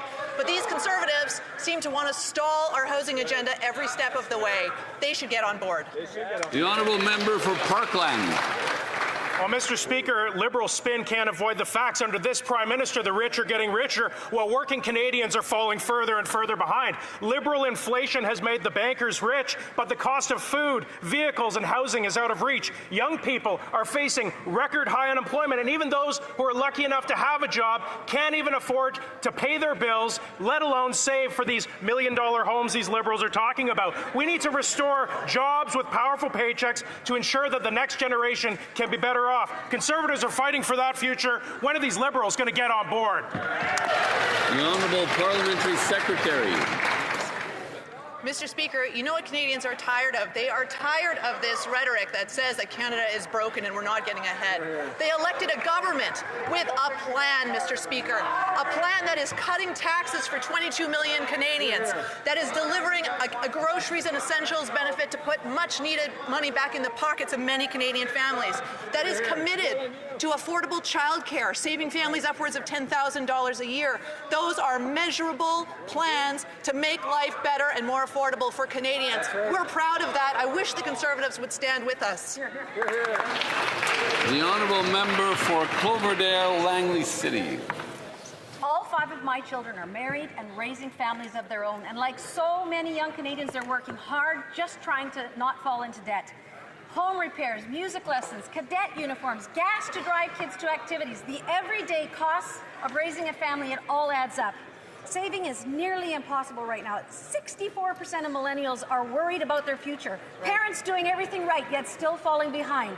When will this government lower costs so Canadian families can stop worrying about just staying afloat and start planning for their future again? The Honourable Parliamentary Secretary to the Minister for Housing and Infrastructure. Our government cares deeply about affordability for young Canadians. That's why we have the first-time home buyer relief for the GST before the House. That's also why we're improving the cost of housing. We're bringing it down by investing in housing-enabling infrastructure, by investing in modern methods of construction. And importantly, this is going to create good-paying, highly trained, skilled jobs for young Canadians. We're going to build careers and we're going to build homes. The honourable member for Cloverdale, Langley City. When I look at my grandchildren, I think about the lives they should be able to build. Going to university, buying a first home, raising families of their own, and believing that hard work will allow them to get ahead. But today, their parents are struggling just to cover everyday costs and save for their own future. And it's slipping out of reach with household debt now at $2.6 trillion. How can this Liberal government justify spending today in ways that will fundamentally limit the future of our grandchildren? The Honourable Parliamentary Secretary. Thank you, Mr. Speaker. Conservatives claim they care about young people, yet they voted against the National Housing Strategy. They voted against the Home Savings Account. They voted against expanding mortgage criteria. They're voting against the GST cut. They're voting against C227 to establish a national strategy for housing for young Canadians. A vote against these measures is a vote against young Canadians. The Honourable Member for Provencher. Mr. Speaker, young Canadians face rising food costs, rising debts, and rising house prices. You know what else is rising? Their fears about their futures. This Liberal government only provides more excuses, more deficits, and more broken promises. In my hometown of Steinbach, the price of a single-family home has gone up 8% this last year. This generation should be building wealth, but instead they're falling further behind, despite everything that they're doing. With millennials squeezed between rising costs and their desire of home ownership, when will this Liberal government finally lower the costs and make living in Canada affordable again? The Honourable Secretary of State for Sport. Thank you, Mr. Speaker. Look, Canadians are sick and tired of these alternative conservative facts from the opposition, Mr. Speaker. We all know that food costs too much, but instead of exploiting the challenges that are facing Canadians right now, the Conservatives should do a little bit of reading and look into why food costs too much, Mr. Speaker. All the research indicates that 85% of the food inflation is due to imported factors like war and tariffs and extreme weather due to climate change, something the Conservatives refuse to acknowledge and don't believe in, Mr. Speaker. Look, the groceries and essentials benefit will help 12.6 million Canadians. Why won't the Conservatives get on board and help a Canadian for a change? The Honourable Member for Edmonton-Griesbach. Reckless government spending, hidden carbon taxes, red tape. After 11 years of these Liberals, there's an affordability crisis. Household debt alone is now a record $2.6 trillion. A recent poll found 57% of millennials are nearly broke after paying monthly bills. A generation that should be building wealth is draining savings. Mr. Speaker, this week, several university students told me they fear they'll never afford a home. It's a Canadian dream to own a home, but under these Liberals, it's now just a pipe dream. Why? The Honourable Parliamentary Secretary. It is quite something to hear the Conservatives talk about household debt and the concerns, the real concerns, of middle-income and low-income Canadians, but at the same time call over the years, and I think it's still their position, that the Canada Child Benefit should be eliminated, that the school food program has no place in Canada. They don't want child care for kids. The list goes on and on. Dental care, I could go on pharmacare. This is not a serious approach. What we do have on this side is exactly that, an opportunities agenda seized with jobs in this country, building the country up, making sure we get our resources to market, and building the infrastructure to do it. That's what we need. The Honourable Member for Beauce. Mr. Speaker, a recent RBC survey revealed that 64% of millennials are anxious about the future, and 40% fear that they'll never be able to pay back their debts. Meanwhile, TransUnion has confirmed that Canadian household debt has reached a historic amount, $2.6 billion. After years of Liberal inflationary deficits, young Canadians are taking on debt just to survive. Mr. Speaker, how many more failures do we need before the Liberals finally admit that they have broken affordability in Canada? The Honourable Parliamentary Secretary to the Minister of Housing. Mr. Speaker, we have taken a number of measures to help young Canadians buy a home. Build Canada Homes will reduce pressure on the market and lower prices.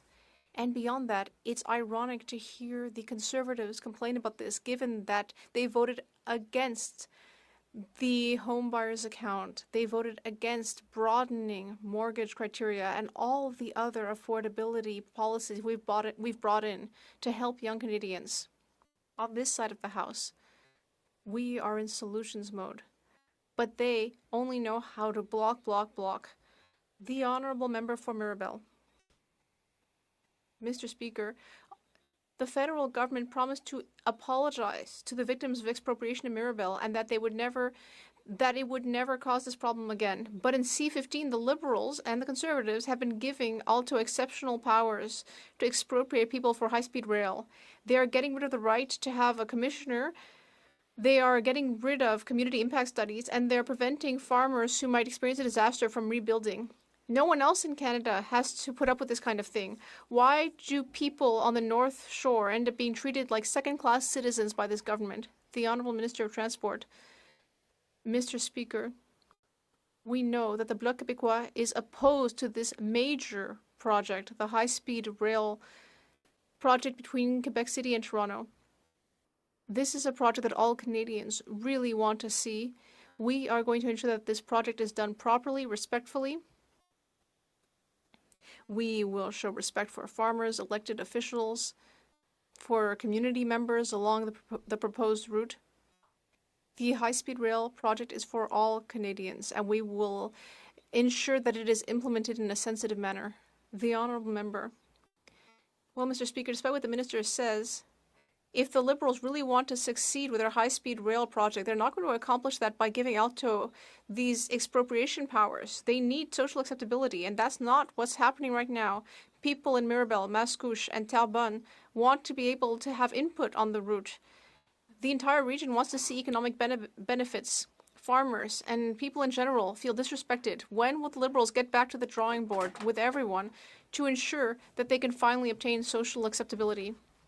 The Honourable Government House Leader. Mr. Speaker, Alto has a mandate to carry out consultations on the ground. It will be listening to people's ideas, concerns throughout the proposed route.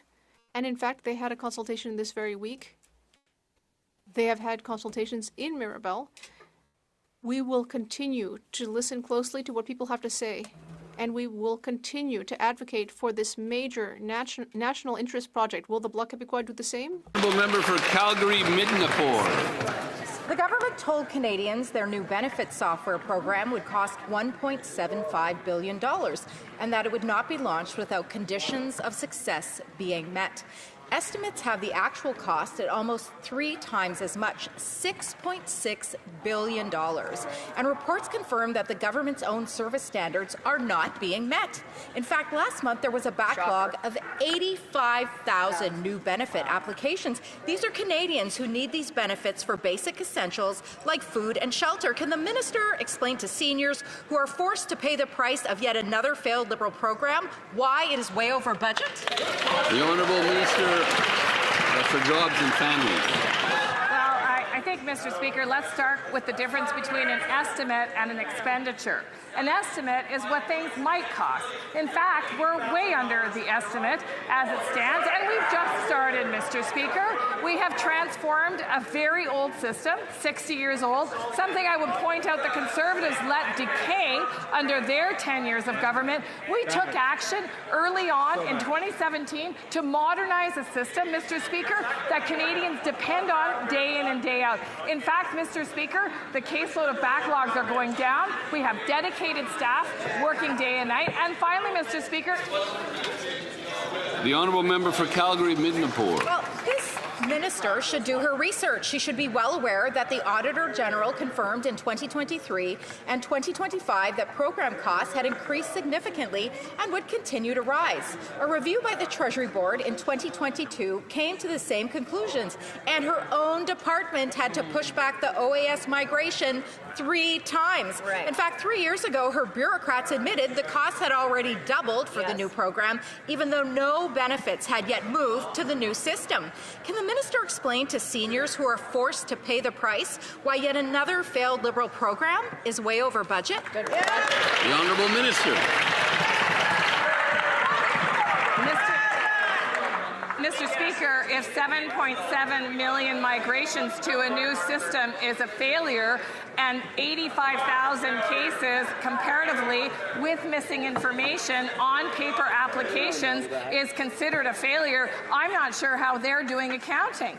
Quite frankly, Mr. Speaker, Canadians expect modernization of legacy systems that serve them every day, day in and day out. We will not tolerate the risk of aging systems failing and creating a disaster for seniors. That's why we're taking action, and we are seeing success.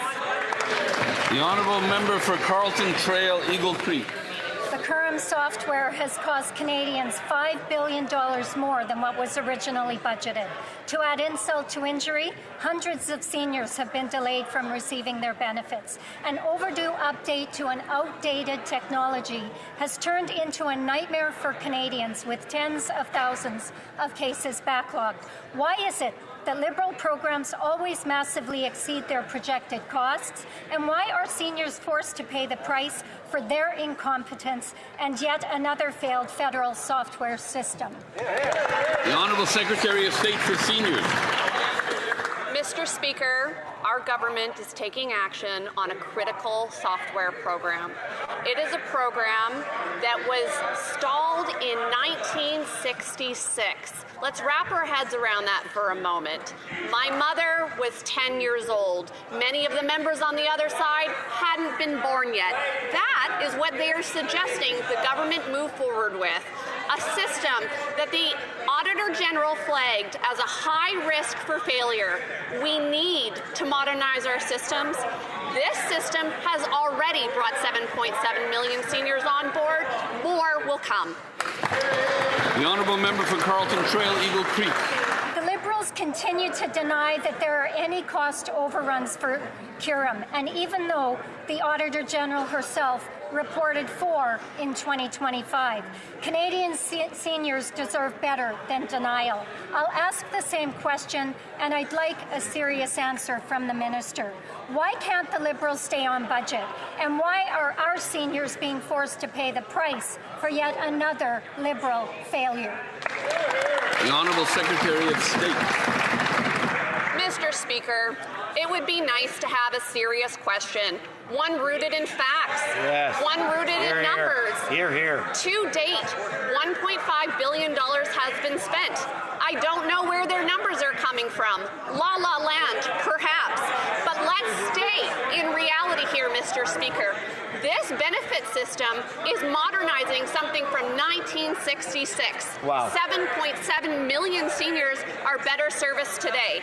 We are modernizing it, bringing it online. That's right. Things the Conservatives don't give a crud about. Whoa.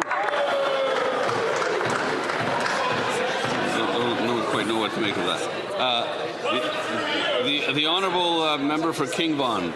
Mr. Speaker, the system meant to help our seniors becomes another expensive disaster. This government continues to hire incompetent consultants that massively overrun their budgets by $5 billion. The President of the Public Service criticized the government, saying if the system had been designed by public servants, it would have been easier to maintain and understand, as the experts would have been in-house. Why doesn't this government trust our public servants that they would do a better job than their rich consultants? The Honourable Secretary of State. Mr. Speaker, I just can't tolerate the Conservatives talking down the good work of our public servants. Our public servants are overseeing the management of a specialized software program. Now, I know that they might not have any interest or desire to know about IT systems, but this requires specialized training and expertise. These are not jobs that last forever in the government. These are jobs we need to procure for specific reasons. That's what we are doing to make sure that Canadians' dollars are well spent on ensuring we modernize. The Honourable Député d'Acadie Bathurst. The Honourable Member for Acadie Bathurst. The Minister of Finance will say it's already Thursday, but we still have good news. Dans ma province, Nouveau-Brunswick. In New Brunswick, the forestry industry has over 25,000 jobs and injects huge amounts into our economy every year. The United States imposed unfair tariffs on our softwood lumber. As a response, the government has already announced $2.5 million in support, but we know that people need even more help. Can my colleague inform us of new measures announced to support the forestry industry? The Honourable Minister for the Arctic and the North. Member from Acadie Bathurst for his leadership in fighting for our forest workers. Hear, hear. And I fully agree, our forestry sector is essential to our country. That's right. Yesterday, our government announced the reopening of 4 programs to support the forestry sector, as well as funding to strengthen forestry companies in New Brunswick and Nova Scotia. These programs will deliver $500 million to support innovation, market diversification, and the competitiveness of our forest companies. Our government will always stand for forestry workers in the face of American tariffs. The Honourable Member for Louis Saint Laurent, Akia-Wenrac. Mr. Speaker, whenever the Liberal government takes on a major IT program project, it ends in disaster. Remember ArriveCAN? It was supposed to cost $80,000, but it ended up costing $59.5 million. And now we have Curam.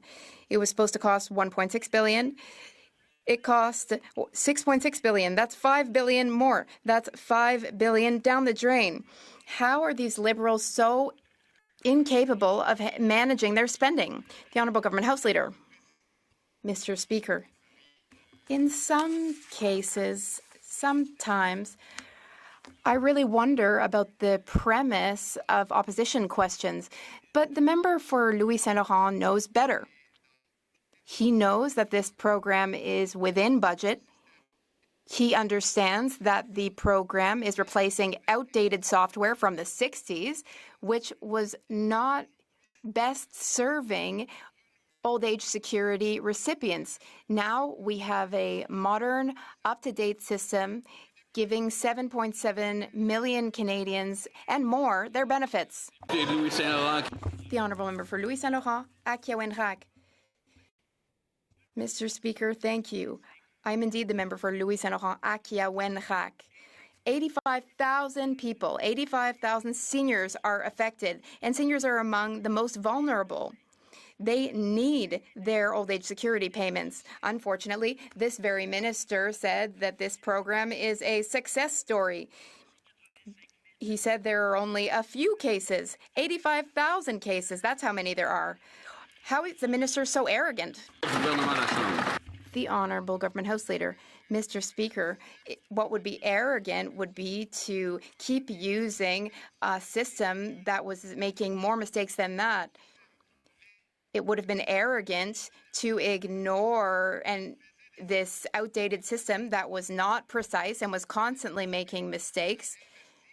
We would not do that, Mr. Speaker, so we took note of it. We set a budget, and in fact, we were under budget. We're also delivering Canadians a system that will make payments precisely and correctly. And if there are any cases, we will help people one by one, and the number of cases is going down every day. The Honourable Member for Montmorency, Charlevoix. Mr. Speaker, the Champlain Bridge in Montreal, 60 million cars cross it every year. When it was 75 years old, it was replaced, and that replacement project cost $4.2 billion. On the other hand, we have 60-year-old computer software. It's supposed to serve 7 million people. There were cost overruns of $5 billion. $5 billion. How is that even possible? That's more than it costs to rebuild one of the busiest bridges in America. The Honourable Minister of Jobs and Families. It's a software system. In fact, it's going to serve 3 separate... In fact, it's going to... Sorry, Mr. Speaker, can I continue? Thank you.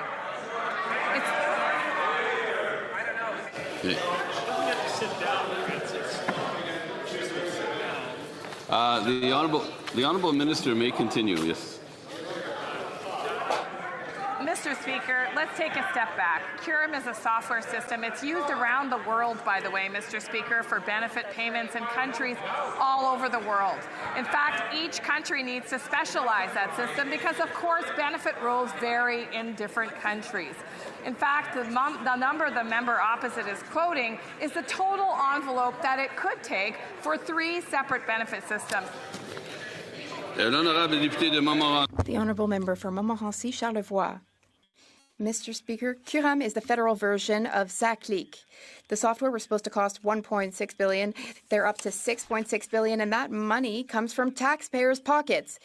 This week, the Prime Minister told us that everything is fine, all well and dandy, $5 billion cost overrun, that's fine. That's, a success story. There are 85,000 seniors waiting for their benefit payments. This government, they spend freely, they downplay their failures, and they pat themselves on the back. Mr. Speaker, on the contrary, I've been in front of committee talking about these numbers and being very transparent with Canadians. In fact, here's the number, 7.7 million recipients of OAS on the new system receiving their benefits on time without a hitch. There are some cases that are more complicated.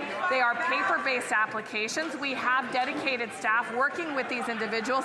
If the member opposite has a person in their riding that needs urgent help, we can also do that. These payments can be processed within 24 to 48 hours. Honourable member for Foothills. The Agriculture Minister gave his word to farmers that he would support a request for emergency use of strychnine. Prairie farmers were devastated last season, some losing 20% of their yield. Denying the request from Alberta and Saskatchewan is another Liberal broken promise when farmers needed them the most. It's also further proof that this Agriculture Minister does not have clout at the Cabinet table.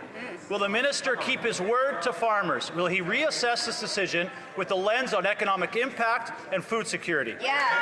Honourable Minister of Agriculture and Agri-Food. Thank you, Mr. Speaker, and thank you for the question from my colleague. Extremely important question for the Prairie Provinces in Alberta, Mr. Speaker. I'm certainly disappointed, and I've said it publicly, that I supported the application.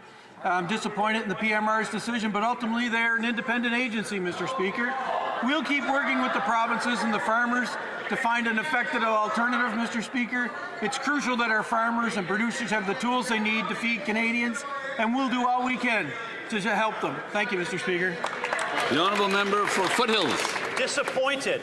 The Agriculture Minister gave his word to farmers. He gave his word to the provinces. He broke that promise again when farmers needed him the most. This summer, and I can't understate this, if we do not have access to strychnine and the gopher population continues to explode, the damage on the prairies will be catastrophic. Again, will the minister keep his word to farmers? Will he reassess this decision, or will he see another disaster on the Canadian prairies? The Honourable Minister. Mr. Speaker, I went before committee, and this honourable member asked me a question relevant to what I advocate on behalf of the farmers about strychnine in the Prairie Provinces in Alberta. Mr. Speaker, that's exactly what I did. He's exaggerating the facts, Mr. Speaker. It's in committee. It's in the Hansard. Anybody can go and look at it, Mr. Speaker. Getting a little loud over here again. Getting a little loud over there. Getting a little loud. Yeah, okay. We're going to go now to the honourable member for Bow River. Mr. Speaker, prairie farmers have warned that uncontrolled Richardson's ground squirrel populations have surged since the loss of strychnine, causing millions of dollars in losses. For decades, farmers used strychnine safely and effectively. Today's alternatives are far less effective. On multiple occasions, the Liberals committed to supporting emergency use approval. That promise has now been broken, perhaps by the Health Minister. Alberta and Saskatchewan have called for urgent action and proposed reasonable risk mitigation measures, measures the Liberals have rejected. When will the Liberals approve emergency access to strychnine for provinces that request it? Hear, hear. The Honourable Minister. Thank you, Mr. Speaker, and thank you for the question. Again, Mr. Speaker, extremely important issue for the Prairie Provinces in Alberta. I've been there, I've seen it, Mr. Speaker. We're working very closely with the Department of Health, who's in charge of PMRA, and we'll continue to advocate on their behalf. Thank you, Mr. Speaker. Honourable member for Moose Jaw Lake Centre Lanigan. Well, Mr. Speaker, that answer doesn't deal with the crisis of bad Liberal policy in my province. There is an emergency. Farmers across my riding have been sounding the alarm bell for years. The loss of strychnine, the ban of strychnine has led to uncontrolled gopher populations, devastating crops. The government of Saskatchewan, rural municipalities, and farmers have called for emergency access to strychnine. The Liberal minister committed to farmers in my province that he would support emergency use application. Will the government listen to farmers and for once keep their promise? The Honourable Minister. Thank you, Mr. Speaker. Very important question again, Mr. Speaker. We seem to be on a roll today, Mr. Speaker, in the Overruns of Strychnine. We'll continue to advocate on behalf of the Prairie Provinces and Alberta. I've had consultations with both ministers responsible for those provinces, and I'll continue to communicate and collaborate with those ministers. Thank you, Mr. Speaker. Member for Terra Nova, the Peninsula. Yesterday, these Liberals voted against my bill to allow Newfoundlanders and Labradorians to access to recreational food cod fishery 7 days a week like the rest of Atlantic Canada. Now they're fishing for excuses. They wrongfully state that we never did any consultation, and they're spreading misinformation and imagining new fees. Why don't one of these Newfoundlanders stand up and tell us why they don't put political parties behind them, add amendments to address any of their concerns, and work with us to make better policies for Newfoundland and Labrador?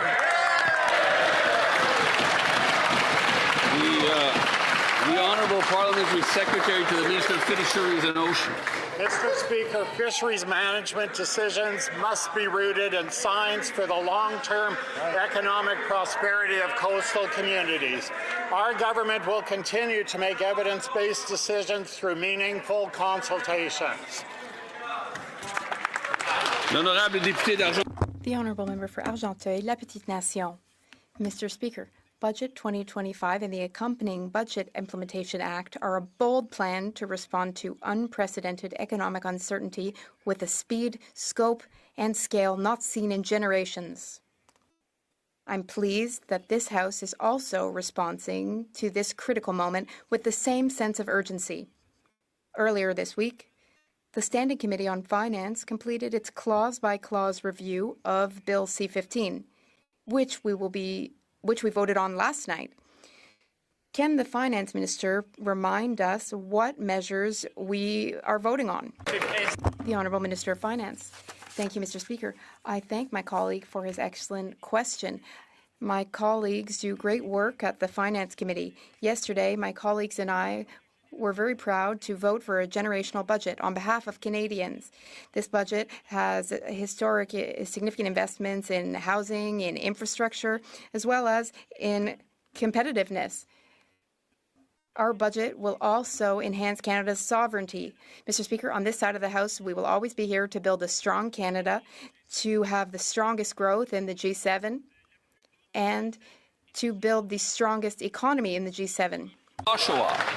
Mr. Speaker, yesterday the Prime Minister said Canada's immigration system is under control. In the GTA, a man in his 30s arranged to pay $140 to sexually exploit a 15-year-old. That's my daughter's age. He was arrested with cash in hand, went to court, and because of his immigration status, will not even receive a criminal record. Seriously? How is that under control? When will the Prime Minister take responsibility and finally fire his immigration minister? The Honourable Secretary of State for Combating Crime. Mr. Speaker, since we've taken government, we've implemented many changes to the Criminal Code of Canada, making it, strengthening it, over 80 different changes to the code in C-14 alone, Mr. Speaker. It is heinous what I'm hearing from the other side, and the provincial courts should be handling these cases. These cases are tried in provincial trial courts, and they should deal with these situations as adequately as they should. And so it is really upsetting to hear these types of outcomes. I think the provinces should really be looking into this. The Honourable Member for Oshawa. Mr. Speaker, this case is not a one-off, and good job on these Liberals blaming the provinces. It is one of several cases where serious crimes are met with soft consequences because of loopholes in our immigration system. Canadians are tired of hearing the Liberal government say that everything is under control. Well, headlines prove the opposite. 3,000% increase in asylum claimants, 25,000 admissions without an in-person interview. How many more failed immigration ministers will it take before the Prime Minister admits his system is broken? The Honourable Secretary of State. Mr. Speaker, under the Criminal Code of Canada, people who engage in criminal activity like this should be punished. There are penalties in place. There are high penalties in place. This is a failure of the administration of justice, Mr. Speaker. The administration of justice, if it worked properly, which is a provincial issue, then this incident would not occur. The Honourable Member for Portneuf, Jacques Cartier. Mr. Speaker, the Liberals need to acknowledge that there is a huge problem with the immigration system. Honest citizens are being deported. Meanwhile, those who exploit the system are being given special treatment. There are 86,000 false asylum seekers still in Canada. 33,000 are still wanted by the Canada Border Services Agency. 25,000 asylum seekers were accepted without any security screening whatsoever. The system is just not working. Will the Prime Minister do what needs to be done? The Honourable Government House Leader. Monsieur le Président. Mr. Speaker, my colleague across the way knows full well that asylum claims decreased by 1/3 since this Prime Minister took office. The number of international students in Canada has also decreased by 1/3. And as of July 2025, the Canadian population slightly decreased after many years of growth.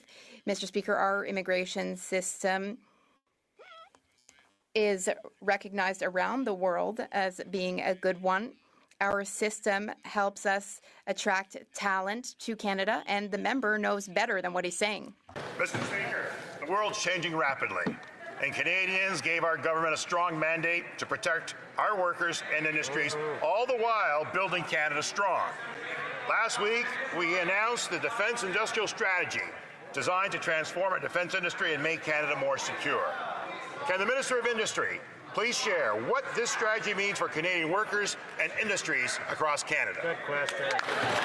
The Honourable Minister of Industry. Speaker, indeed, at a time where we're investing 2% of our GDP in defence, going towards 5% of our GDP by 2035, as other NATO countries are, we're also creating jobs. And that is why through our new defence industrial strategy, we will build the ships, the drones, the planes, the right tech, and the right AI. And while doing so, we will create, Mr. Speaker, 125,000 jobs across the country. This is good news for Canada, and we will stop to be in dependency mode. We will be in control mode here at home. The Honourable Member for North Island, Powell River. 3 weeks ago, Mr. Speaker, the Minister of Natural Resources claimed that the decision to allow Brookfield Renewables to send Canadian hydroelectricity out of Powell River to the United States with almost no benefit to Canadians was out of his hands and instead rested with Canada's energy regulator. The only problem is the regulator told me that they made their recommendation to reject the permit 2 months ago, and since that time, it's been sitting on the minister's desk. So will the minister commit to accepting the regulator's recommendation and to denying Brookfield this permit? Hear, hear. The Honourable Parliamentary Secretary for the Minister of Natural The Resources. digging for conspiracies about Brookfield is just exhausting. I think this entire House is tired of it. We trust our regulators to make decisions, and we work on the political level to make sure that the frameworks support good decision making. I think we just have to put aside some of this conspiracy searching on the other side. Will the Liberals take care of people? Prove the opposition minister speaker Need to acknowledge 86 seekers was full well by 1/3. Speaker are impacted. Our workers more secure. Honourable Minister. We're also so we will be independent. Weeks ago, Mr. with almost recommendation denying. It's just exhausting. I think this entire House is tired of it. We trust our regulators to make decisions, and we work on the political level to make sure that the frameworks support good decision making. I think we just have to put aside some of this conspiracy searching on the other side. The Honourable Member for Rosemont-La Petite Patrie. The new Build Canada Homes program is shambolic and it won't work. The Prime Minister promised that 500,000 homes would be built, but according to the Parliamentary Budget Officer, Canada Homes will only build 5,000 homes per year. At that rate, it will take a century to build 500,000 homes, as promised. The program is truly a joke. What's more, there is no definition of affordable housing. There are no targets for social or cooperative housing. There are no rules on the percentage of income someone should pay. When will the Liberals take care of people? The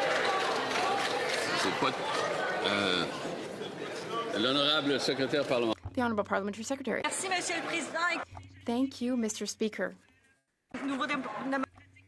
I know that the NDP doesn't have a huge budget for doing their homework and research, but that said, I encourage them to do some more research. We held information sessions, briefings. We properly informed all Parliament.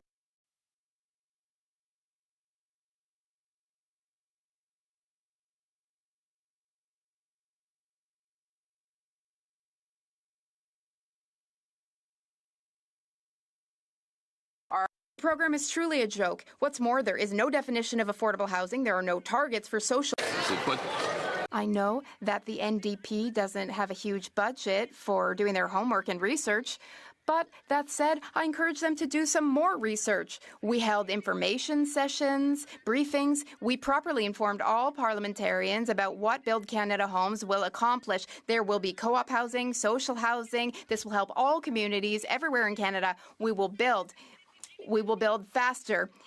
We will issue permits faster. We will work with all levels of government. Mr. Speaker, we will build for all Canadians everywhere in Canada. Thank you. Mr. Speaker, 33% of people in Manitoba seeking abortion care must travel to access it. Where's the federal government?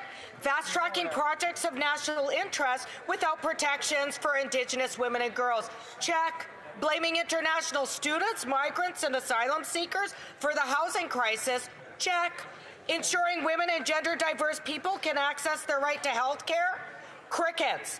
If the Prime Minister supports the right to safe health care, will he fund access to that care? Hear, hear. The Honourable Parliamentary Secretary. Thank you, Mr. Speaker, and I thank the honourable colleague for her very important question. For too long, women's health was a blind spot in our healthcare system. Even today, women's unique health needs continue to be misdiagnosed, misrepresented, misunderstood. While we've made real progress in advancing gender equality and women's rights, including sexual and reproductive rights, too many people around the world are rolling back these improvements. Our government will always work to remove these barriers and close the gender gap in research, ensuring equitable health care for everybody, for women. Je voudrais signaler aux députés la I wish to inform the members to the presence of the gallery, Mr. Patrick Temwe, Minister of Media and Communication from the Democratic Republic of Congo.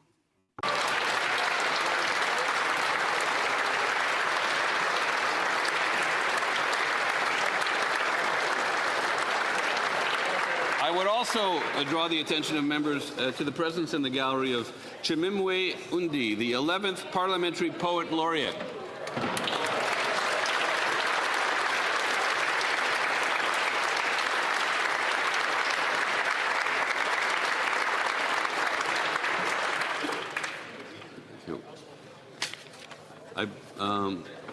There are no points of order.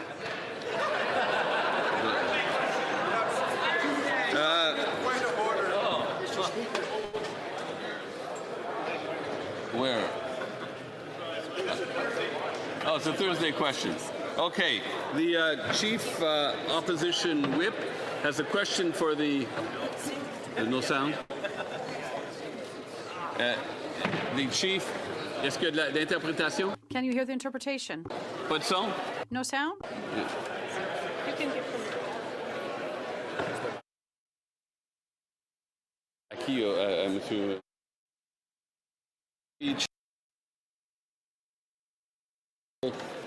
Government House Leader. I do, Mr. Speaker, as it's customary in this House every Thursday that we'd ask a question as to what the government has planned for next week. I will ask that, understanding that next week members of Parliament will be returning to their homes to meet with their constituents. So we have a break week. Out of question period today, we had an admission from the Agriculture Minister, an embarrassing admission that unfortunately he's going to break his promise to the provinces of Saskatchewan and Alberta. And so for the benefit of this House and for the benefit of farmers in Saskatchewan and Alberta who are desperately in need of a pest control management emergency solution, specifically the allowance for strychnine to be used in emergent situations, I'm wondering if the Minister, if the House Leader of the Liberals will commit to working with us over this next week. I know that the member from Foothills has committed to work throughout the week to draft legislation to allow the minister to not have to break his promise to farmers in Alberta and Saskatchewan. So in the coming week, would the House Leader commit to working with the official opposition to draft legislation that we can work expeditiously to pass in the week in which we return to allow for farmers to be able to use strychnine in certain circumstances in the province of Alberta and Saskatchewan to ensure that we don't have a huge economic emergency develop over the prairies as we have seen over other springs in previous years. Honourable Government House Leader. Well, Mr. Speaker, on this side of the House, I can't think of anyone better and anyone who listens more attentively and regularly to farmers than the current Minister of Agriculture and Agri-Food. And this minister, I know, will be continuing his extremely hard work in representing their interests and reassuring them about the coming planting and growing season on the prairies. We are going to absolutely look after our farmers from coast to coast to coast, including those very hard-working farms and farmers on the prairies. We will be, of course, addressing this issue as we return to Parliament after a break week next week, where members will be in their constituencies serving their constituents. Monsieur le Président. Mr. Speaker, this afternoon, however, we'll be resuming study at third reading of Bill C-15, Budget Implementation Act 2025. Tomorrow, we'll be doing study at second reading of Bill S-2 with respect to new registration entitlements. Constituency Week on Monday, March 9th, we will consider Bill C-20, the Build Canada Homes Act at second reading, and on Tuesday and Wednesday, we will consider Bill C-13, an act to implement the protocol on the accession of the United Kingdom of Great Britain and Northern Ireland to the Comprehensive and Progressive Agreement for Trans-Pacific Partnership, and Bill C-18, which implements the Comprehensive Economic Partnership Agreement between Canada and Indonesia. And with that, Mr. Speaker, I wish you and your constituents a very good constituency week. Merci beaucoup. Thank you. Orders of the day. Government orders, government bills, comments. Resuming to third reading of Bill. All right. Let's get rid of that echo there. There we go. Okay, well, that was question period for today. So let's recap what they covered. Immigration. They didn't hammer that as much as they did yesterday, because today was mostly back again on the OAS and affordability crisis that Liberal policies have created. And as you can see, Liberals continue to pat themselves on the back with all their National Socialist endeavors, whether it's food stamps, borrowing money for food stamps, or whether it's offering a free lunch to children where parents used to be able to pack a lunch for their kids, or dental, where people used to be able to afford to go to the dentist, but now can't afford that, or food. And then again, patting themselves on the back for having to borrow money to provide social services, and then say that the opposition are bad people for voting against that, because obviously the Conservatives are saying, stop spending a bunch of money on a bunch of other stupid crap, stop putting taxes for a fake climate change, give people a bloody break, and then stop spending money on stuff we don't need. And how about some accountability for the over $1 trillion you've spent so far? More money accumulated in debt than all other prior governments combined. Thank you very much. I don't cover freebie questions. That's the FBQs. Because really, it's just self-licking ice cream cones. It's liberals basically offering themselves a platform to brag about all the money they're spending with no results. The farmers' strychnine issue, that's very important. I didn't realize that it was such an issue last year and that 20% of the crops were being damaged. And, well, when you look at the exponential rate of growth that happens in life, if the conditions are proper, what was that called? A Fibonacci principle, I believe, means next year will be far greater than 20%. Probably 50 or 60% of the crops could be destroyed if they don't deal with them critters, let alone the fact that, clunkers, little rifles with a 22, well, they were banning some of them and confiscating some of them as well. So not only did they screw up in banning strychnine to deal with the pests, they started taking away the tiny little weapons that they needed to get rid of these pestilence. That's okay. I'm sure somewhere in a very near future, they'll be designing farming robots that will go out and just get rid of the pests for you. Isn't that going to be a little creepy, eh? Little Terminator robots out in the crop fields going through and taking care of critters. Yeah, nothing can go wrong with that, eh? Fishing rights being denied in Newfoundland. It's crazy that other people surrounding those same fishing grounds would have full access, but they would deny it to Newfoundlanders. And of course, they'll come back and go, "Oh, this is all part of bureaucracy. You have to follow the law." But of course, no. No, it's again, it's mismanagement by the Liberals. Brockfield Renewables regulator recommended to deny the permit 2 months ago. And of course, they haven't signed off on it because, well, it's Brookfield. And we know the Carney is still massively invested, massive investment portfolio that he said he didn't have, but that he does have. There's no such thing as a blind trust. And of course, Brookfield has got they've got a hold of that power plant up there, and they want to be able to bypass having to pay regulatory fees and taxes to Canada and just sell it to the States for next to nothing. And while it's sitting in Canada's land. And of course, they're getting ready to approve it. And what do the Liberals do? Oh, it's a conspiracy theory. Don't even address the fact that it's been sitting on the desk for 2 months without a signature. Like that other document that's been sitting on the desk of the Prime Minister for 9 months for trade deal with Taiwan. It's been sitting on his desk unsigned, right? Oh, we know why. Because Liberals love China. They wouldn't want to upset their Chinese masters by making a deal with Taiwan that's been sitting there ready for 9 months. Mm-hmm. Indeed. Conspiracy.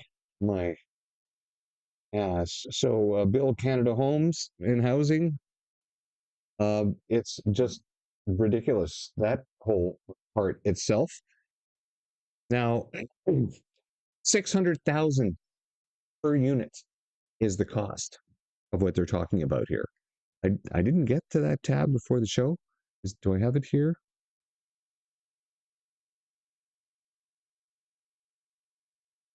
$3.7 billion to build thousands of new military housing units.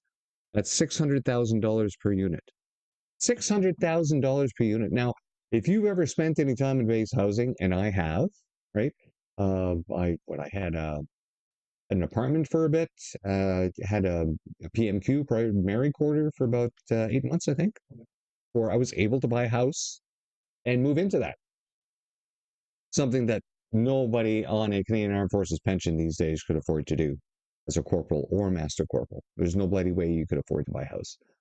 And of course, these inflated prices of $600,000. Well, let's see now. Of course, we knew this was going to happen. You go to a business that's friendly to the Liberals and you tell them, "Hey, build us some homes, they'll shack off Iraq," right? Now that company is going to make a whole bunch of money. They're going to pay their minimum wages for people building these components in their factory if they don't already have robots doing it, as opposed to paying tradesmen on site to build homes, which they completely avoided, right? And that's why when you keep seeing these reports on housing is way down in Canada, there's nothing being built. Well, it doesn't account for the shacks off Iraq, that's for sure. But it does look at what's actually being built out there, and everything is shutting down. Workers are leaving the country. They're going down south to build, where the jobs are, where the taxes are low. Probably move there if they're lucky. But yeah, $600,000, they better be something like a base commander's house, right? Or a house that a colonel of a unit. Because you go to a lot of the bases and it'll be nice big homes sitting in a separate part of the base. And those would be for like the base commander and each commanding officer of the units. And it's up to them. They don't have to move into them, but it's pretty handy for them. Because when you get higher up in the chain of command like that, well, you're only going to be there probably for about 2 years, 3 years at max before they move you on to somewhere else as your career expands and grows.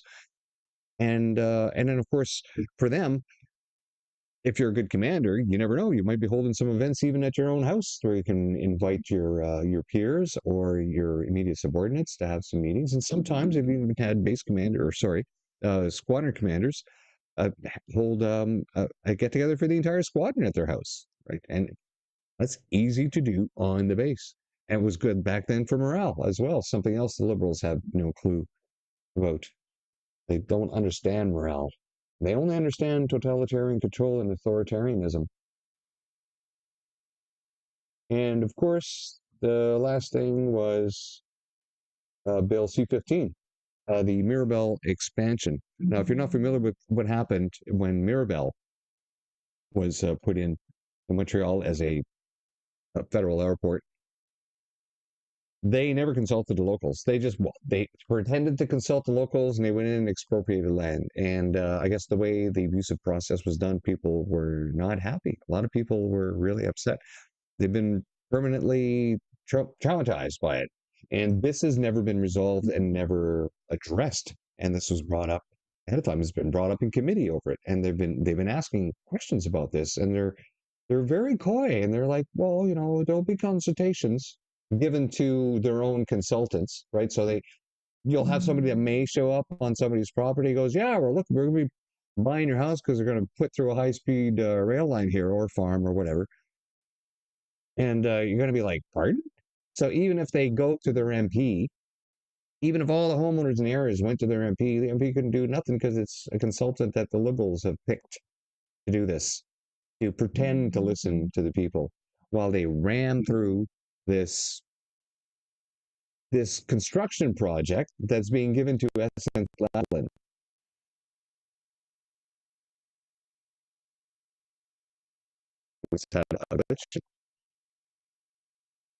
Because we're nearing the end of the stream. There we go, we're back. I can't really shrink down the bit rate too much more than that. I think we're at 500. Go down a little more.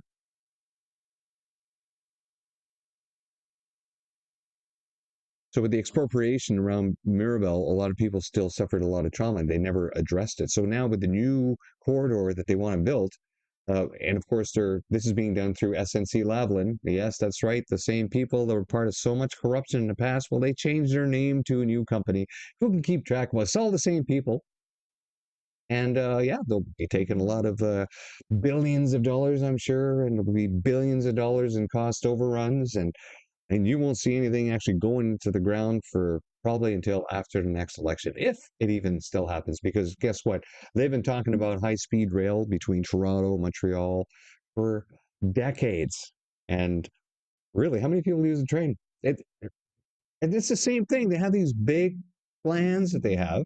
But meanwhile, there's no infrastructure set up for use the existing trains that are there to establish a system that would make putting in a high-speed rail system viable.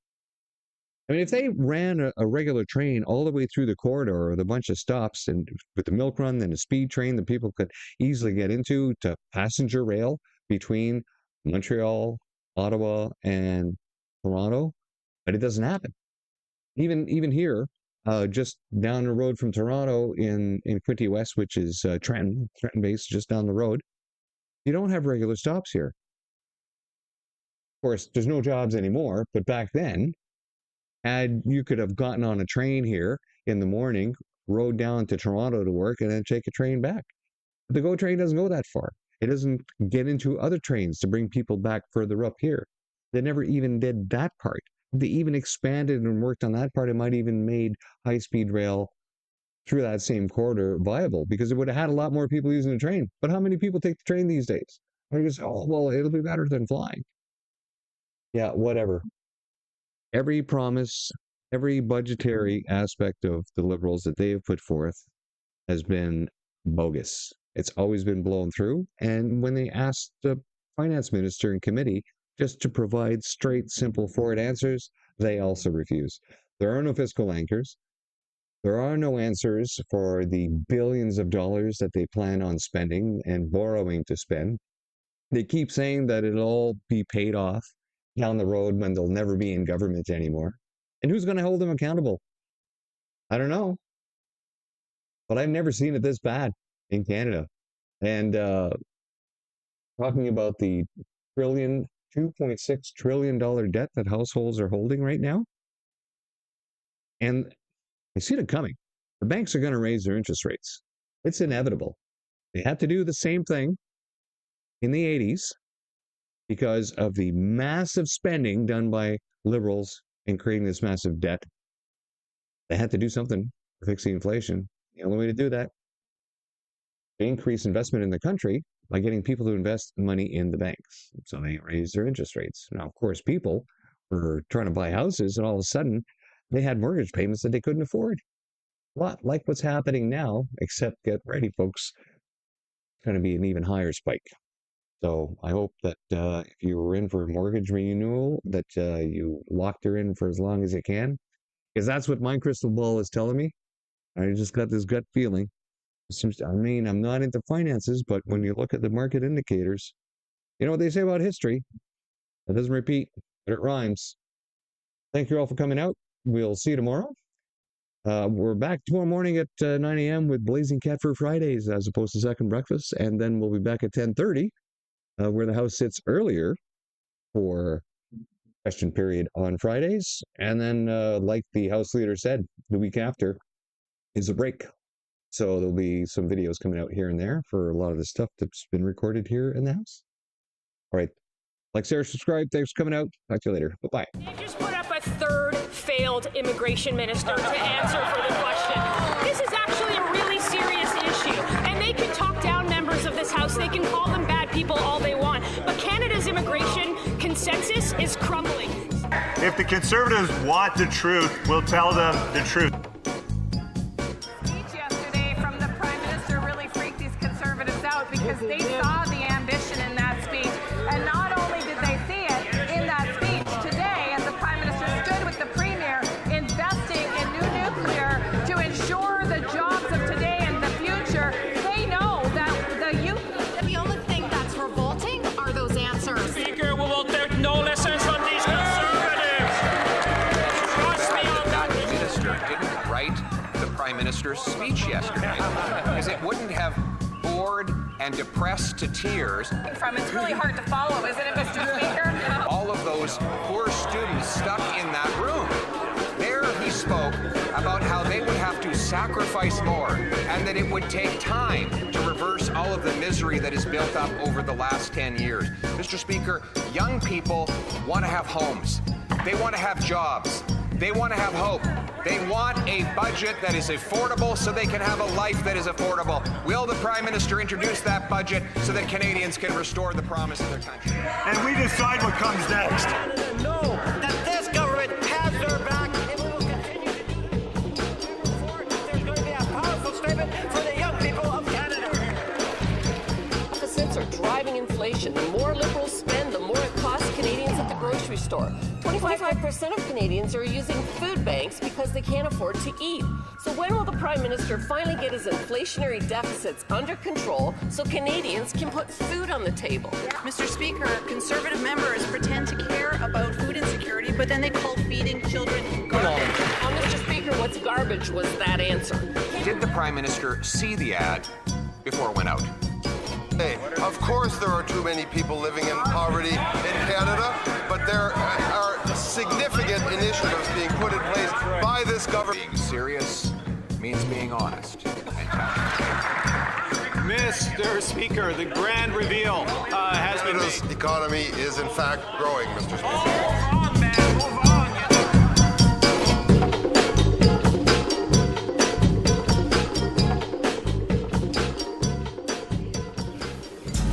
sets us up well for the new world order. If the Prime Minister wants to move at a scale and speed not seen in generations, why doesn't he just fire his failed minister now?